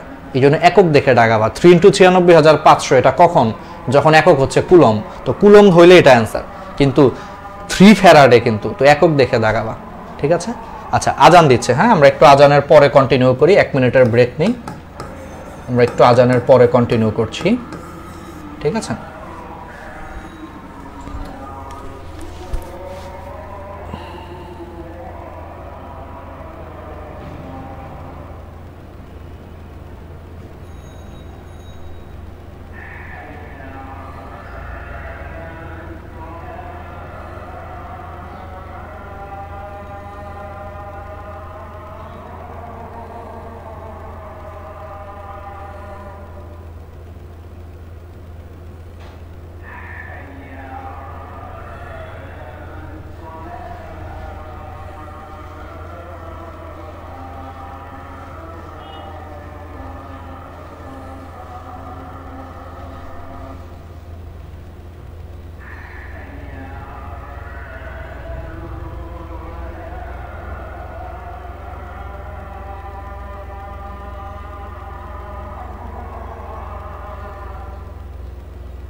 ওকে, তো যেটা বলতেছিলাম আমরা যে একক দেখে দাগাবা, ঠিক আছে? এটা শুধু ফিজিক্সে মানে কেমিস্ট্রিতে না, ফিজিক্সও বা যে কোনো জায়গায়, বায়োলজিতেও কিছু কিছু মান আছে দেখবে একক সহ দাগাবা। মেডিকেল ভর্তি পরীক্ষায় এই জিনিসটা খুব ভুল হয় যে তোমরা তাড়াহুড়া করতে যে, শুনো আমি সবসময় একটা কথা বলি যে এইটা হইলে একবারে মনে করো মায়ের, সবাইরে মায়ের।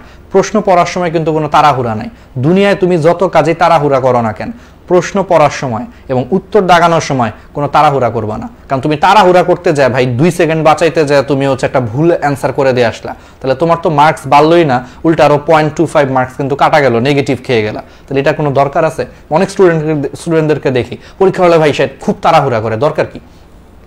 ঠান্ডা মাথায় ভালো মতো প্রশ্ন পড়ে তুমি দাগাও, বিশ্বাস করো তুমি তারপরও হচ্ছে তোমার পরীক্ষায় হাতে সময় থাকবে। একটা কথা মাথায় রাখবা, তুমি যদি প্রশ্ন পারলে কখনোই হচ্ছে তোমার পরীক্ষায় টাইম লাগে না। পারলে ঠিকই সময়ের মধ্যেই সব করা যায়। সময় লাগে কার বেশি? যে মনে করো কিছুই পারে না, ও মনে করো 2টা 4টা 5টা পারে আর কিচ্ছু পারে না, ওরে চিন্তা করে করে সব দাগানো লাগতেছে আন্দাজে, ওর জন্য পরীক্ষায় 1 ঘন্টা টাইম থাকে না। আদারওয়াইজ পরীক্ষায়, মেডিকেল ভর্তি পরীক্ষায় যে 1 ঘন্টা সময় দেয় সেটা যথেষ্ট থেকেও বেশি, আমি মনে করি যে যথেষ্ট বা যথেষ্ট থেকেও বেশি। আসলে জাস্ট তোমার যদি অ্যান্সারগুলো জানা থাকে এটা যথেষ্ট থেকেও বেশি। তো তুমি ঠান্ডা মাথায় যদি দাগাও, তারপরও দেখবে যে তোমার 1 ঘন্টার মধ্যে সুন্দর করে তুমি সব দাগায় আসতে পারতেছো। এই জন্য তাড়াহুড়া করা যাবে না। আর আমরা তো প্রচুর পরীক্ষা নিচ্ছি, সেই পরীক্ষাগুলো তো তুমি তোমার টাইমগুলোকে কমায় নিয়ে আসবা, যে অল্প সময়ের মধ্যে কত সুন্দর করে ঠান্ডা মাথায় রেখে পরীক্ষা দেওয়া যায়, বুঝতে পারছো? কিন্তু পরীক্ষার হলে প্রশ্ন পড়ার সময় আর অ্যান্সার দাগানোর সময় কোনো তাড়াহুড়া করবা না, কারণ এটা দাগায় করতে গেলেই তুমি ধরা খেয়ে যাবা। দেখা যাবে তুমি প্রশ্ন ঠিক মতো পড়ো নাই, তাড়াহুড়া করছো, যে প্রশ্নের শেষে একটা নয় আছে বা না আছে তুমি খেয়ালই করো নাই, তুমি ভুল দাগায় আসছো।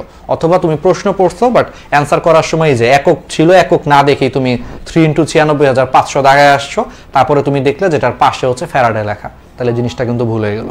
আবার অনেক সময় এরকম হয় যে তাড়াহুড়া করে দাগানোর সময় 5 নম্বরের প্রশ্নের উত্তর তুমি দাগাইছো হচ্ছে 6 নম্বরে, যে এই যে ভুল হয়ে গেল, সিরিয়াল ভুল হয়ে গেল। এই জিনিসগুলো হয়, এই জন্য এগুলো একমাত্র হয় যারা বেশি তাড়াহুড়া করে। তো তুমি ঠান্ডা মাথায় প্রশ্ন পড়বা, অপশন দেখবা, উত্তরপত্রের নম্বর মিলায় সুন্দর করে দাগাবা, যত সময় লাগুক। বিশ্বাস করো তোমার যদি উত্তর জানা থাকে তুমি 1 ঘন্টার মধ্যেই সুন্দর করে পরীক্ষা দিয়ে আসতে পারবা। তোমার তো কেউ বলে নাই যে ভাই 1 ঘন্টার মধ্যে তুমি 30 মিনিটে সব শেষ করে বাকি 30 মিনিট তুমি ঘুমাও পরীক্ষার হলে, তা তো কেউ বলে নাই। তুমি 1 ঘন্টা প্রপারলি কাজে লাগাও। একটা ভালো স্টুডেন্ট, আমি সবসময় বিশ্বাস করি যে ভালো স্টুডেন্ট বা যে সিরিয়াস স্টুডেন্ট, আসলে ভালো স্টুডেন্টও না, যে সিরিয়াস স্টুডেন্ট, তাকে 1 ঘন্টা সময় দেওয়া হইলে, যেহেতু এটা একটা কম্পিটিশনমূলক পরীক্ষা, লাইফের এত বড় একটা পরীক্ষা, সে অবশ্যই প্রত্যেকটা মিনিট সে কাজে লাগাবে। আমি কখনোই বিশ্বাস করবো না যে কোনো একটা সিরিয়াস স্টুডেন্ট সে মাত্র 20 মিনিট পরীক্ষা দিয়ে ভাই বাকি 40 মিনিট সে বসে ছিল, এটা কখনোই হবে না। একটা সিরিয়াস স্টুডেন্ট 1 ঘন্টা সময় দিলে সে 1 ঘন্টা সময় কাজে লাগাবে, তাহলে 2 ঘন্টা সময় দিলে সে 2 ঘন্টা সময় কাজে লাগাবে। যারা জীবন নিয়ে সিরিয়াস না বা পরীক্ষা নিয়ে সিরিয়াস না, তারাই হয়তো একমাত্র দেখবা যে 1 ঘন্টার পরীক্ষা 25-30 মিনিটে দাগায় উড়াধুরা উল্টাপাল্টা যা খুশি দ্রুত প্রশ্ন না পড়েই বা প্রশ্ন অর্ধেক করে দাগায় ফেলছে, তাড়াহুড়া করছে। ঠিক আছে, এই জিনিসটা মাথায় রাখবা। তাড়াহুড়া কখনোই পরীক্ষার হলে তোমার রেজাল্ট ভালো আনবে না, বরং এটা তোমার ক্ষতি করবে। এই জন্য ঠান্ডা মাথায় প্রশ্ন পড়বা, শেষে নয় আছে নাকি না আছে দেখবা, দরকার পড়লে হচ্ছে প্রশ্নটা কতটুকু পর্যন্ত পড়বা, এই প্রশ্নবোধক চিহ্ন পর্যন্ত পড়বা। কারণ তুমি চিন্তা করো, প্রশ্নবোধক চিহ্নের পরে কিন্তু আর প্রশ্ন থাকে না, যত প্রশ্নই থাকুক সেটা কিন্তু প্রশ্নবোধক চিহ্নের আগে থাকে, তাই না? তো প্রশ্নবোধক চিহ্নের আগে ভালো মতো দেখবা যে না আছে নাকি না নাই, এটা একটু দেখবা। তাহলে প্রশ্নবোধক চিহ্ন পর্যন্ত ভালো মতো পড়বা, তারপরে অপশনগুলা ভালো মতো দেখবা, অপশনের হচ্ছে ইগুলা দেখবা, ঠিক আছে, মানে অপশন এককগুলা দেখবা, দেখা তারপরে দাগানোর সময় আবার খেয়াল রাখবা যে তুমি কত নম্বর প্রশ্ন কত নম্বরটায় দাগাচ্ছ। এই জিনিসগুলো একটু খেয়াল রাখলেই কিন্তু পরীক্ষাটা অনেক ভালো হয়। বুঝা গেছে? ক্লিয়ার? তাড়াহুড়া করার কিছু নাই। তোমার এমনিতেই দেখবা যে অ্যান্সার জানা থাকলে তোমার এমনিতেই দ্রুতই পরীক্ষা হচ্ছে, পরীক্ষার সময় লাগে না। ধরো বাংলাদেশের রাজধানীর নাম কি, এটা প্রশ্ন পড়লেই তোমার মাথায় চলে আসতেছে ঢাকা, সো তুমি অপশনের মধ্যে দেখলা যে আচ্ছা হ্যাঁ ঢাকা আছে, হ্যাঁ ঠিক আছে ঢাকাই, ব্যাস তুমি সুন্দর করে দাগায় ফেললা, ব্যাস ইজি।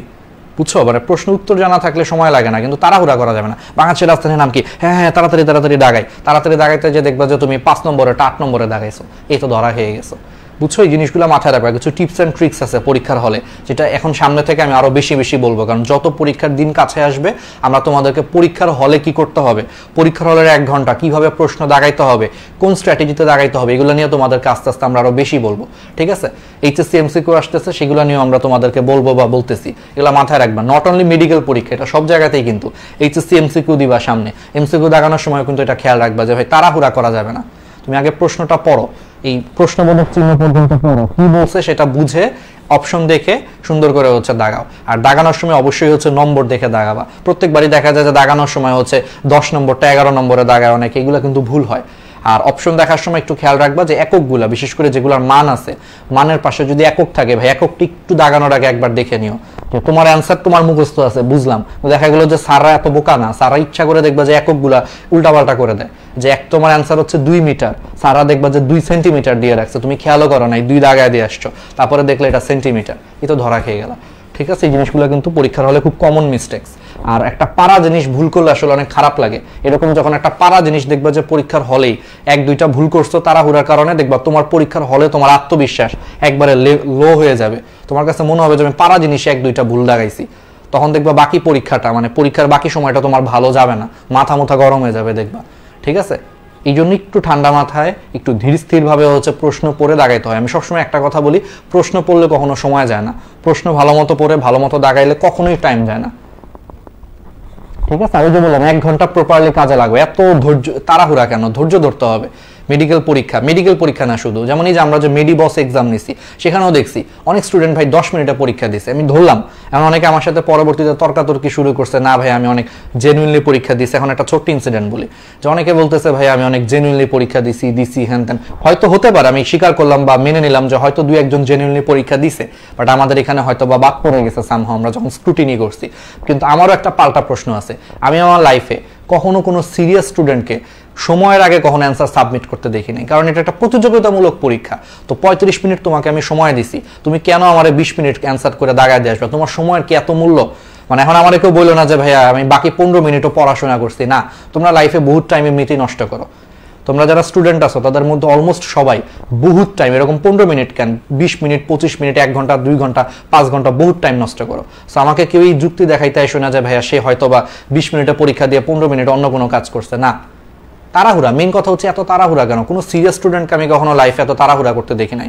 আমার কাছে মনে হয়েছে যারা 35 মিনিটের পরীক্ষা, ভাই 35 মিনিট পরীক্ষা দেওয়ার যার ধৈর্য থাকে না, সে 2 দিন পরে তাহলে মেডিকেল অ্যাডমিশন পরীক্ষা 1 ঘন্টা সে কেমনে দিবে? তার তো আরো ধৈর্য থাকবে না, তার তো মনে হবে আমি তাহলে বের হয়ে যাই। এটাও কিন্তু একটা টেস্ট। আমাদের মেডিবস এক্সামে কিন্তু পরীক্ষা নিতে চাইছি একটা জিনিসের, 2-3টা জিনিসের টেস্ট নেওয়া হয়ে গেছে। পরীক্ষা নিছি, তোমাদের সততার পরীক্ষা হয়েছে, আবার কার ধৈর্য কেমন সেটাও পরীক্ষা হয়েছে। যেই ছেলে বা যেই মেয়ে ধরো আমার এই পরীক্ষাও তো একটা প্রাইস ছিল, এই পরীক্ষায় ভাই যার 35 মিনিটে দেওয়ার ধৈর্য হয় না, সে আমার সাথে তর্ক করতেছে, সে সৎভাবে পরীক্ষা দিচ্ছে, আমি মানলাম সে সবকিছু ঠিক রাখছে, কিন্তু সেই ছেলেটা হলে কালকে যে 2 ঘন্টার পরীক্ষা বা 1 ঘন্টা মেডিকেল তাহলে কেমনে দিবে? সে তো এখানে যাও সেম কাজ করবে, যে 1 ঘন্টা পরীক্ষা 20-25 মিনিটে সব দাগায় ফেলে বাকি টাইম সে বসে থাকবে। এভাবে বসে থাকলে কিন্তু পরীক্ষা কখনো ভালো হয় না, বুঝতে পারছো? প্রপারলি টাইম ইউজ করতে হয়, কারণ অনেক প্রশ্ন আছে যেটা আমাদের শেষ মুহূর্তে মনে পড়ে। আমি নিজে যখন মেডিকেল ভর্তি পরীক্ষায় দিছি, আমার লাস্ট মিনিটের মধ্যে মনে হয় আমি একটা প্রশ্ন দাগাইছিলাম, সেটা তখন আমি রেখে দিয়েছিলাম, চিন্তা করতেছি আচ্ছা এটার অ্যান্সার কি এটা হবে নাকি এটা হবে না, বারবার চিন্তা করতেছি, আমার বাকিগুলো দাগানো শেষ, তারপরও কিন্তু আমি বের হয়ে আসিনি। চাইলে আমি বের হয়ে আসতে পারতাম। মেডিকেল ভর্তি পরীক্ষা আমাদের সময়, এখন একটু নিয়ম করছে, এখন মনে 1 ঘন্টার আগে কাউকে বের হতে দেয় না, কিন্তু আমাদের সময় হচ্ছে এরকম 10 মিনিট আগে তুমি চাইলে বের হয়ে যেতে পারতা। কিন্তু আমি চিন্তা করছি ভাই আমার তো সময় আছে 1 ঘন্টা, আমার 10 মিনিট আগে বের হয়ে লাইফে আমি কি করে ফেলবো? আমার কি 10 মিনিট কি খুব মূল্যবান? বরং এই 10 মিনিট যদি আমি একটা প্রশ্ন বেশি দাগাইতে পারি, আমার হয়তো পজিশন আগে আসবে, আমার হয়তো চান্স পাওয়া বা না পাওয়া নির্ভর করতেছে একটা প্রশ্নের উপর। এইভাবে তোমাকে চিন্তা করতে হবে। একটা সিরিয়াস স্টুডেন্ট এইভাবেই চিন্তা করে। তো আমি লাস্ট মিনিটে যে আমার হঠাৎ করে অ্যান্সার মনে পড়ছে, হ্যাঁ এটার অ্যান্সার এটাই হবে, মোটামুটি শিওর হয়েছি। এতক্ষণ অনেক চিন্তা করছি, লাস্ট মিনিটে যে আমার এই উত্তরটা মনে পড়ছে না এটাই হবে, মোটামুটি অলমোস্ট শিওর, আমি দাগায় আসছি। পরে বাসায় এসে মিলায়া দেখছে যে আল্লাহর রহমতে হয়েছে। তাহলে এটাই কিন্তু একটা সিরিয়াস স্টুডেন্ট কিন্তু এই কাজটাই করে। তার পরীক্ষা যত আগেই শেষ হোক, সে কিন্তু তারপরও 2-4-5টার জন্য সে বসেই থাকে, সে কখনো আগে বের হয় না। কারণ যদি শেষ মুহূর্তে মনে পড়ে যায়, একটা কথা আছে না, সো এটা কিন্তু মাথায় রাখতে হবে। একটা সিরিয়াস স্টুডেন্ট কখনোই ভাই লাইফে পরীক্ষার হলে কখনো তাড়াহুড়া করে না। ঠিক আছে, যারা সিরিয়াস না জীবন নিয়ে, তারাই দেখবা 1 ঘন্টার পরীক্ষা 10 মিনিট 15 মিনিট দিয়ে বের হয়ে যায়, এবং তাদের রেজাল্ট দেখবা আলটিমেটলি রিয়েল লাইফ রেজাল্ট খুব একটা ভালো করে না সে। বুঝছো, এটা একটু মাথায় রাখবে এই জিনিসটা। এবং এই জিনিসটা তোমাদের একটা শিক্ষাও, যে যারা আমাদের মেডিবস এক্সামে ধরো অনেক স্টুডেন্ট পাইছি, হয়তো সে জেনুইন পরীক্ষা দিচ্ছে, আমি মেনে নিলাম, তারপরেও যে আমি যাদেরকে দেখছি ভাই যে 35 মিনিটের পরীক্ষা 20 মিনিটের পরীক্ষা দিয়ে বের হয়ে গেছে, তাহলে তারা আমি কেমনে সিরিয়াস স্টুডেন্ট ধরবে? তো আসল পরীক্ষাও সেম কাজ করবে। 1 ঘন্টার পরীক্ষা 30 মিনিট দাগানোর পরে সে আর বাকিগুলো চিন্তাও করবে না, সে বসে থাকবে। তাইলে কি হবে? এভাবে করে কিন্তু চান্স হবে না। আমাদের পরীক্ষা না হয় অনেক অল্প মানুষ দিছে, সমস্যা নাই। তো মেডিকেল ভর্তি পরীক্ষা তো সারা বাংলাদেশের মানুষ দিবে। আমাদের পরীক্ষা দিছে 7,856 জন, আর মেডিকেল ভর্তি পরীক্ষা দিবে হচ্ছে 1,30,000 মানুষ পরীক্ষা দিবে। সেখানে তুমি যদি এই কাজ করো 25 মিনিটে ভাই আমি তো সব পারি, যা পারি না দাগায় ফেলছি, বাকি 35 মিনিট ভাই আমি কিছুই করি নাই, 15 মিনিট পর খাতা দিয়ে বের হয়ে আসছি, দিয়ে আইসো, নিজে দেখবা পরে কোনো জায়গায় চান্স পাও নাই, তখন বুঝবা যে আসলে সিরিয়াসনেসের মূল্য কতটুকু। ঠিক আছে, শেষ মুহূর্ত পর্যন্ত বসে থাকতে হবে, যে একটা প্রশ্ন যদি এক্সট্রা মনে পড়ে এটা তোমার লাভ পরীক্ষায়। ঠিক আছে, আমরা শেষ করে দিব। হ্যাঁ, আজকে শুক্রবার জুমার নামাজ আছে, আমরা 2-4-5 মিনিট পরে আমরা শেষ করে দিচ্ছি। হ্যাঁ, জাস্ট একটু হালকা করে বলি, এটাও একটা শিক্ষা আর কি তোমাদেরকে বললাম। এই জন্য এইচএসসি তেও সেম কাজ করবা, আগে আগে বের হওয়ার মধ্যে কোনো কিছু নাই। সারা বছর তুমি সময় নষ্ট করতে ইচ্ছা মতো, তুমি পরীক্ষার হলে 10 মিনিট বাঁচায় না জানি কি করে ফেলবা তুমি। আমার যুক্তি হচ্ছে এটা। সো এই জন্য পরীক্ষার হলে প্রত্যেকটা টাইম প্রপার ইউটিলাইজ করো, সময় সবচেয়ে মূল্যবান, পরীক্ষার হলের টাইমটা আরো বেশি মূল্যবান। এটা মানে প্রপার ইউটিলাইজ না করলে দেখবা পরে বিপদে পড়বা। এইচএসসি তেও সেম জিনিস, যে 2 ঘন্টার পরীক্ষা, কথার কথা সৃজনশীল, 2 ঘন্টার প্রশ্ন ধরো, তুমি হচ্ছে 1 ঘন্টা অ্যান্সার করে বের হয়ে গেলা, কথার কথা যে তুমি বের হয়ে, যদি এইচএসসি তে বের হওয়া যায় না, কারণ এর পরে তো তোমাদের এমসিকিউ তো পরে হয়। এখন আগে হইতো, আমাদের সময় এমসিকিউ আগে হইতো, রিটার্ন পরে হইতো, এখন উল্টায় ফেলছে, এখন হচ্ছে এমসিকিউ পরে নেয়। যাই হোক, ঠিক আছে, আমাদের সময় হচ্ছে এমসিকিউ গুলো আমরা আগে নিত আর কি এইচএসসি সময়। যাই হোক, তো যেটাই করুক, সো মানে কখনো এটা মাথায় রাখবা যে এটা আসলে কোনো সিরিয়াস স্টুডেন্টের পরিচয় মধ্যেই পড়ে না। একটা সিরিয়াস স্টুডেন্ট বা যারা টপার যারা, তাদেরকে একটু খেয়াল করো, তারা কখনো সময়ের আগে বের হয় না। হ্যাঁ, হাইয়েস্ট তারা এটা করতে পারে যে একটা বড় পরীক্ষা তারা হচ্ছে 2-4-5 মিনিট আগে বের হতে পারে, কিন্তু একটা টপার কখনো ভাই 1 ঘন্টা পরীক্ষা দিয়ে 1 ঘন্টা সময় থাকতে দেখবে সে কখনোই বের হয় নাই পরীক্ষার হল থেকে। তাহলে সে কি তোমার থেকে কম পারে? সে তো তোমার থেকে কম পারে না, বাট স্টিল সে কিন্তু একটা মার্কসও যাতে তার বেশি আসে সেইভাবে কিন্তু পরীক্ষা দিচ্ছে। তাহলে তার থেকে কিন্তু এই জিনিসটা শিখার আছে, যে একটা সিরিয়াসনেসের একটা ব্যাপার আছে, বুঝছো? ওকে, আমাদের অনেক ফ্রেন্ড দেখতাম স্কুলে যারা মনে করো যে প্রত্যেক বছর ধরো বিভিন্ন সাবজেক্টে ফেল করতো। স্কুলের ফ্রেন্ডের কথাই বলি, স্কুলে এটা বেশি দেখতাম। নটরডেমে তো মোটামুটি সবাই ট্যালেন্টেড পোলাপাইন বেশি ছিল, নটরডেমে এগুলো কম হয়েছে, স্কুলে অনেক বেশি দেখছি। হ্যাঁ, যে ছেলের ধরো অঙ্ক পরীক্ষা পারতো না কিছু, সে দেখা যেত যে 3 ঘন্টার পরীক্ষা। ধরো আমাদের সময় অঙ্কে সৃজনশীল ছিল না, বুঝছো? আমাদের হচ্ছে ফিজিক্স, কেমিস্ট্রি, ম্যাথ, বায়োলজি, এই 4টা সাবজেক্ট, আর হচ্ছে তোমার ধরো সমাজ, মানে বাকি যে সাবজেক্ট ছিল এগুলো সৃজনশীল ছিল। ইংলিশ আর অঙ্কে কোনো সৃজনশীল ছিল না, মানে আমরা অঙ্কে কোনো সৃজনশীল পাই নাই, ইংলিশ আর অঙ্ক, বাকি সব সাবজেক্টে সৃজনশীল ছিল। তো আমাদের কিছু ফ্রেন্ড দেখতাম যারা প্রত্যেক বছর মানে অঙ্কতে বিশেষ করে ফেল করতো আর কি, ওরা দেখতাম যে ধরো পাস মার্ক হচ্ছে 40, আমাদের স্কুলে 40-এ পাস মার্কস ছিল। তো দেখা যেত যে ওরা হচ্ছে কিছু পারে না, ওরা দেখতাম যে 3 ঘন্টার পরীক্ষা হচ্ছে 2 ঘন্টার পরে বের হয়ে গেছে, পারে না সে, এই জন্য সে বের হয়ে গেছে। কিন্তু আমি কোনোদিন কোনো টপার যারা অনেক ভালো, এরা কখনোই 3 ঘন্টার আগে বের হয় নাই। কারণ তুমি অঙ্ক 100 অ্যান্সার করতে গেলে তোমার 3 ঘন্টা টাইম লাগে। অঙ্ক একটু মনে করো বড় বড় ম্যাথ দিত, স্কুলের পরীক্ষার কথা বলতেছি, বিশেষ করে 8-এ জেনারেল ম্যাথ, 8-এর ম্যাথ অনেক লেখা ছিল। ক্লাস 8-এ আমরা যে অঙ্ক পরীক্ষা দিতাম অনেক লিখতে হইতো, এইটা আমার এখনো মনে আছে। বা 9-10-এ জেনারেল ম্যাথ, যেটা হায়ার ম্যাথ না, 9-10-এর জেনারেল ম্যাথ আমাদের সময় অনেক লিখতে হইতো, মানে অঙ্ক পারলেই শুধু হইতো না, প্রচুর লেখাও ছিল। তো 100 অ্যান্সার করাটা খুব টাফ ছিল। আমি নিজেই মনে করো কোন একটা পরীক্ষায় মনে হয় 96 অ্যান্সার করছিলাম। মানে আমি সবসময় লাইফ আল্লাহর মতো যখন যেই পরীক্ষা দিয়েছে সবসময় ফুল অ্যান্সার করছি, আমি কখনো ফুল অ্যান্সার ছাড়া করি নাই। একবার আমি ফুল অ্যান্সার করতে পারি না অঙ্কে, প্রথম পরীক্ষাটায় 9-এর প্রথম টার্মে, আমি বুঝি না যে এত লেখা হবে। ঠিক আছে, তো এই জিনিসগুলো আমি চিন্তা করি সবসময় যে আমরা ফুল সময়টাকে কাজে লাগানো। আর যারা পারতো না ওদেরকে আমি দেখতাম যে ভাই মানে 2 ঘন্টা 2.5 ঘন্টায় বের হয়ে চলে গেছে, এবং ওরা আলটিমেটলি ফেল করতো, খাতা দিতেও দেখতাম ফেল করছে। ঠিক আছে, এই জিনিসগুলো একটু সিরিয়াস হইতে হবে, সিরিয়াসনেস না হইলে তো সমস্যা। আচ্ছা, এবার আসো হলো তড়িৎ রাসায়নিক সারি। আচ্ছা, এখন আসো তাহলে আমাদের ফ্যারাডের প্রথম সূত্র শেষ। আচ্ছা, আজকে আমরা এখানে শেষ করে দিই। হ্যাঁ, কারণ আমরা একটা নতুন সূত্র যাবো, তো আসলে নতুন সূত্রটা একটু বোঝানো লাগবে। দ্বিতীয় সূত্র ফ্যারাডের, যদিও এটা বইয়ে নাই, যেটা অ্যাকচুয়ালি দ্বিতীয় সূত্রের টাইপের। ঠিক আছে, আজকে আমরা এখানেই শেষ করে দিই। তোমরা এই জিনিসগুলো হচ্ছে একটু দেখো আজকে, সমস্যা নেই, আমরা নামাজে চলে যাবো একটু পরে। তোমরা এইটুকু পর্যন্ত দেখো, এবার হচ্ছে ফ্যারাডের দ্বিতীয় সূত্র থেকে হচ্ছে আমরা পরের ক্লাসে শুরু করবো। আজকে যে কথাগুলো বললাম, শেষের ধরো 5-10 মিনিট যে কথাগুলো বললাম, কথাগুলো কিন্তু ইম্পর্টেন্ট। সামনে পরীক্ষা আসতেছে, পরীক্ষা দাঁড়ানোর সময় একটু খেয়াল রাখবো। আর দয়া করে আমি সবসময় সবাইকে বলবো, তাড়াহুড়া করবো না। পরীক্ষার হলে ভাই 5 মিনিট সময় বাঁচায় তোমার লাইফে খুব কিছুই হবে না, বরং এই 5 মিনিট সময়টাকে তুমি ঠিক মতো কাজে লাগাতে পারলে হয়তো তুমি লাইফে একটা বড় লেভেলে চলে যেতে পারো। খুব ইম্পর্টেন্ট, পরীক্ষার হলের প্রত্যেকটা মিনিট, প্রত্যেকটা সেকেন্ড হচ্ছে ইম্পর্টেন্ট। সো সময়টা কাজে লাগাও। তো যাদের যুক্তি হচ্ছে এরকম যে ভাই আমি 30 মিনিট পরীক্ষা দিয়ে ধরেন আমি সব পারি, বাকিগুলো তো আমি পারি না, আমি তারপরেও তোমাদের বলবো তুমি বসে থাকো, তুমি বসে থেকে বাকি প্রশ্নগুলো বারবার দেখতে থাকো। দেখতে গেলেও কিন্তু দেখবো অনেক সময় লাস্টে মনে পড়ে যায়। তো তোমার প্রথমবার মনে হচ্ছে এটা তুমি পারতেছো না, বাট তুমি লাস্টে 30 মিনিট ধরো তোমার হাতে পুরো ফ্রি, তুমি দেখতে থাকো, যে প্রশ্ন তুমি আনসার করো না সেটা দেখতে থাকো। দেখতে গেলেও দেখবো যে 2-3টা প্রশ্ন লাস্টের দিকে মনে পড়ে। এটা হয় কিন্তু, বারবার চিন্তা করো এটা কি জানি ছিল একটু চিন্তা করো 30 মিনিট বসে বসে, দেখবো লাস্টে 2-1টা মনে পড়ছে, অন্তত মনে হচ্ছে যে এটাই আনসার হইতে পারে, মানে এটা হওয়ার চান্সটা বেশি, এরকম দেখবা কিছু একটা হবে, এবং সেটা তুমি দাগায় দিয়ে আসো। এগুলো আমি আমার লাইফে দেখছি যে ম্যাক্সিমাম ক্ষেত্রে 90% ক্ষেত্রে এটা হয়, 80% ক্ষেত্রেই হয়ে যায়। যে জিনিসটা আমাদের পরীক্ষার হলে লাস্টের দিকে মনে হয়, যে অনেকক্ষণ চিন্তা করার পরে মনে হয় এটাই আনসার হবে, এটা দাগায় দিয়ে আসলে প্রায় 80% বা 90% ক্ষেত্রে আনসারটা মিলেও যায়, বুঝছো? এগুলো চিন্তা করো বসে বসে, এটা খুব কাজে দেয়। রানিং স্ট্র্যাটেজিটা আমি শুধু নাটক হচ্ছে যে ধরো আমি আমার লাইফে সারা জীবন স্কুলে একবারে ধরো প্লে নার্সারি থেকে যদি আমি বলি, ঠিক আছে, ছোটবেলা থেকে যদি বলি, প্লে নার্সারি থেকে শুরু করে সবসময় আমি স্ট্র্যাটেজিটা হলো অ্যাপ্লাই করছিলাম। প্লে নার্সারি কেজি, তারপর হচ্ছে তোমার 1 2 3 4 সবসময় আমি টাইমের আগে কখনোই পরীক্ষা দিয়ে বের হই না। আমার লাইফে এরকম কোনো রেকর্ড নেই যে আমি সময়ের আগে হচ্ছে বের হইছি। এর মানে এটা না যে আমি অনেক স্লো লিখতাম, হয়তো আমার লেখা শেষ, তারপর আমি বারবার রিভিশন দিতাম, বারবার ভুল বের করার চেষ্টা করতাম, আর যদি শেষের দিকে 2-1টা যদি অতিরিক্ত মনে পড়ে ওই আশায় বসে থাকতাম। সো যারা টপার তারা কিন্তু এইভাবেই চিন্তা করে আসলে। আর আমি নিজের টপার আসলে নিজে টপার বলাটা ঠিক না, বাট হ্যাঁ আমার স্কুলে পজিশন ফার্স্ট ছিল, তো এই সেন্সে আমি বলতে পারি যে আমিও টপার ছিলাম। যাই হোক, তো এই জিনিসগুলো আমরা এইভাবে চিন্তা করি, ওই লেভেলে আমি জানি যে একটা টপার কোন লেভেলে চিন্তা করে, কারণ আমি নিজে ওই লেভেলে ছিলাম হয়তোবা।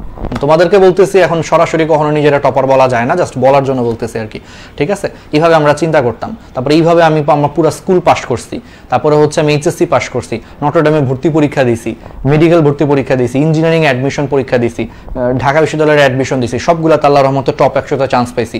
2টা বিসিএস পরীক্ষা দিছি, কারণ তোমরা জানো যে বিসিএস পরীক্ষার রেজাল্ট দেরিতে হয়।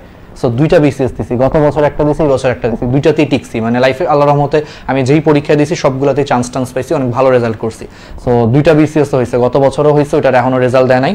মানে রেজাল্ট দেয় নাই বলতে কি, বিসিএস হচ্ছে 3 পার্টে হয়, তো একটা পার্ট দিছি, না সরি গত বছরটা আমি 2টা পার্ট দিছি, কিন্তু দ্বিতীয় পার্টের আর রেজাল্ট আসে নাই। প্রথম পার্টটা দিছি, ওটা হয়েছে, পরে তো আমি দ্বিতীয় পার্টে গেছি। আর এই বছর জাস্ট প্রথম পার্টের রেজাল্ট হয়েছে, টিকছি, যে এবার দ্বিতীয় পার্টটাই বছর দিব।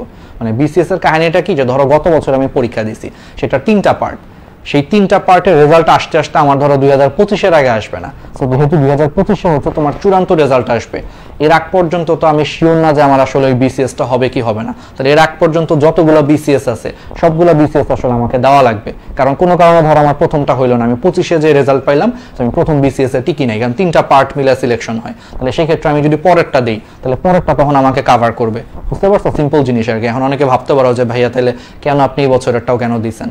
কারণটা হচ্ছে রেজাল্ট হয় না, তো বিসিএস এর রেজাল্ট দিতে টাইম লাগে। তো 22-এ যে পরীক্ষা দিছে, ধরো এটা চূড়ান্ত রেজাল্ট পাবো হচ্ছে 25-এ, তো আমি কি শিওর যে 22-এ যা দিছে এটা আমার 25-এ হবে? তা তো হবে না। 3টা পার্ট, এর মধ্যে 2টা পার্ট দিছি, দেখো এইভাবে আমি কিন্তু 2টা বিসিএসও দিছি, এখন পর্যন্ত যতগুলো দিছি 100% সাফল্য আছে এই স্ট্র্যাটেজি অ্যাপ্লাই করে, সময়টাকে কাজে লাগাইছি। আমি কখনো পরীক্ষার হলে আগে বের হই নাই, ঠিক আছে? কারণ আমি জানি যে প্রত্যেকটা পরীক্ষায় শেষের দিকে কিছু না কিছু ভাই মনে পড়ে। এটা আমার ক্ষেত্রে হয়েছে, এটা সবার ক্ষেত্রে হয়, যারা অনেক সিরিয়াসলি চিন্তা করে এরকম হয়। 2-1টা জিনিস শেষের দিকে মনে পড়ে, দাগায় দিয়ে আসি, আল্লাহর রহমতে 80% ক্ষেত্রেই হয়। হয়তো মাঝে মাঝে 2-1টা ভুল হয়েছে, সব যে হয়েছে তা না, কিন্তু তারপরে ওভারঅল এটা ওর দিয়ে আর কি, এই সিস্টেমটা অনেক ওর দিয়ে, ঠিক আছে?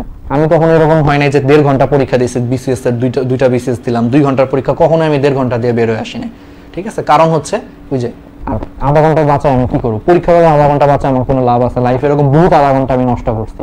পরীক্ষার হলে আধা ঘন্টা আমার কাজে লাগাইতে হবে, এটা কাজের সময়, ঠিক আছে? ওকে, তাহলে সবাই ভালো থাকো। তাহলে আমরা পরের ক্লাসে হচ্ছে এটার বাকি অংশ শেষ করবো না, হ্যাঁ? পরের ক্লাসে আমরা দেখি আরেকটা ক্লাস, আমাদের নতুন রুটিন দিব, হয়তো চ্যাপ্টারটা 2 ক্লাসে শেষ হবে না, সেক্ষেত্রে আমরা নতুন রুটিন দিয়ে 3 ক্লাসে এই চ্যাপ্টারটা শেষ করার চেষ্টা করব। দেন আমাদের কিছু চ্যাপ্টার বাকি আছে, অনুজীবের একটা পোর্শন বাকি আছে, অনুজীবের লাস্টের পার্টটা আমাদের পরজীবী, সেটা আমরা শেষ করব। তোমাদের যাদের ভাইয়া হচ্ছে চলন এবং অঙ্গ চালনারও একটা ক্লাস নিচে যেহেতু তোমাদের, আমি ওরা বলছি তাহলে তুই এটা শেষ করে ফেল, ও একটা মনে হয় পার্ট বাকি আছে, এটা শেষ করে ফেলবে চলন এবং অঙ্গ চালনা।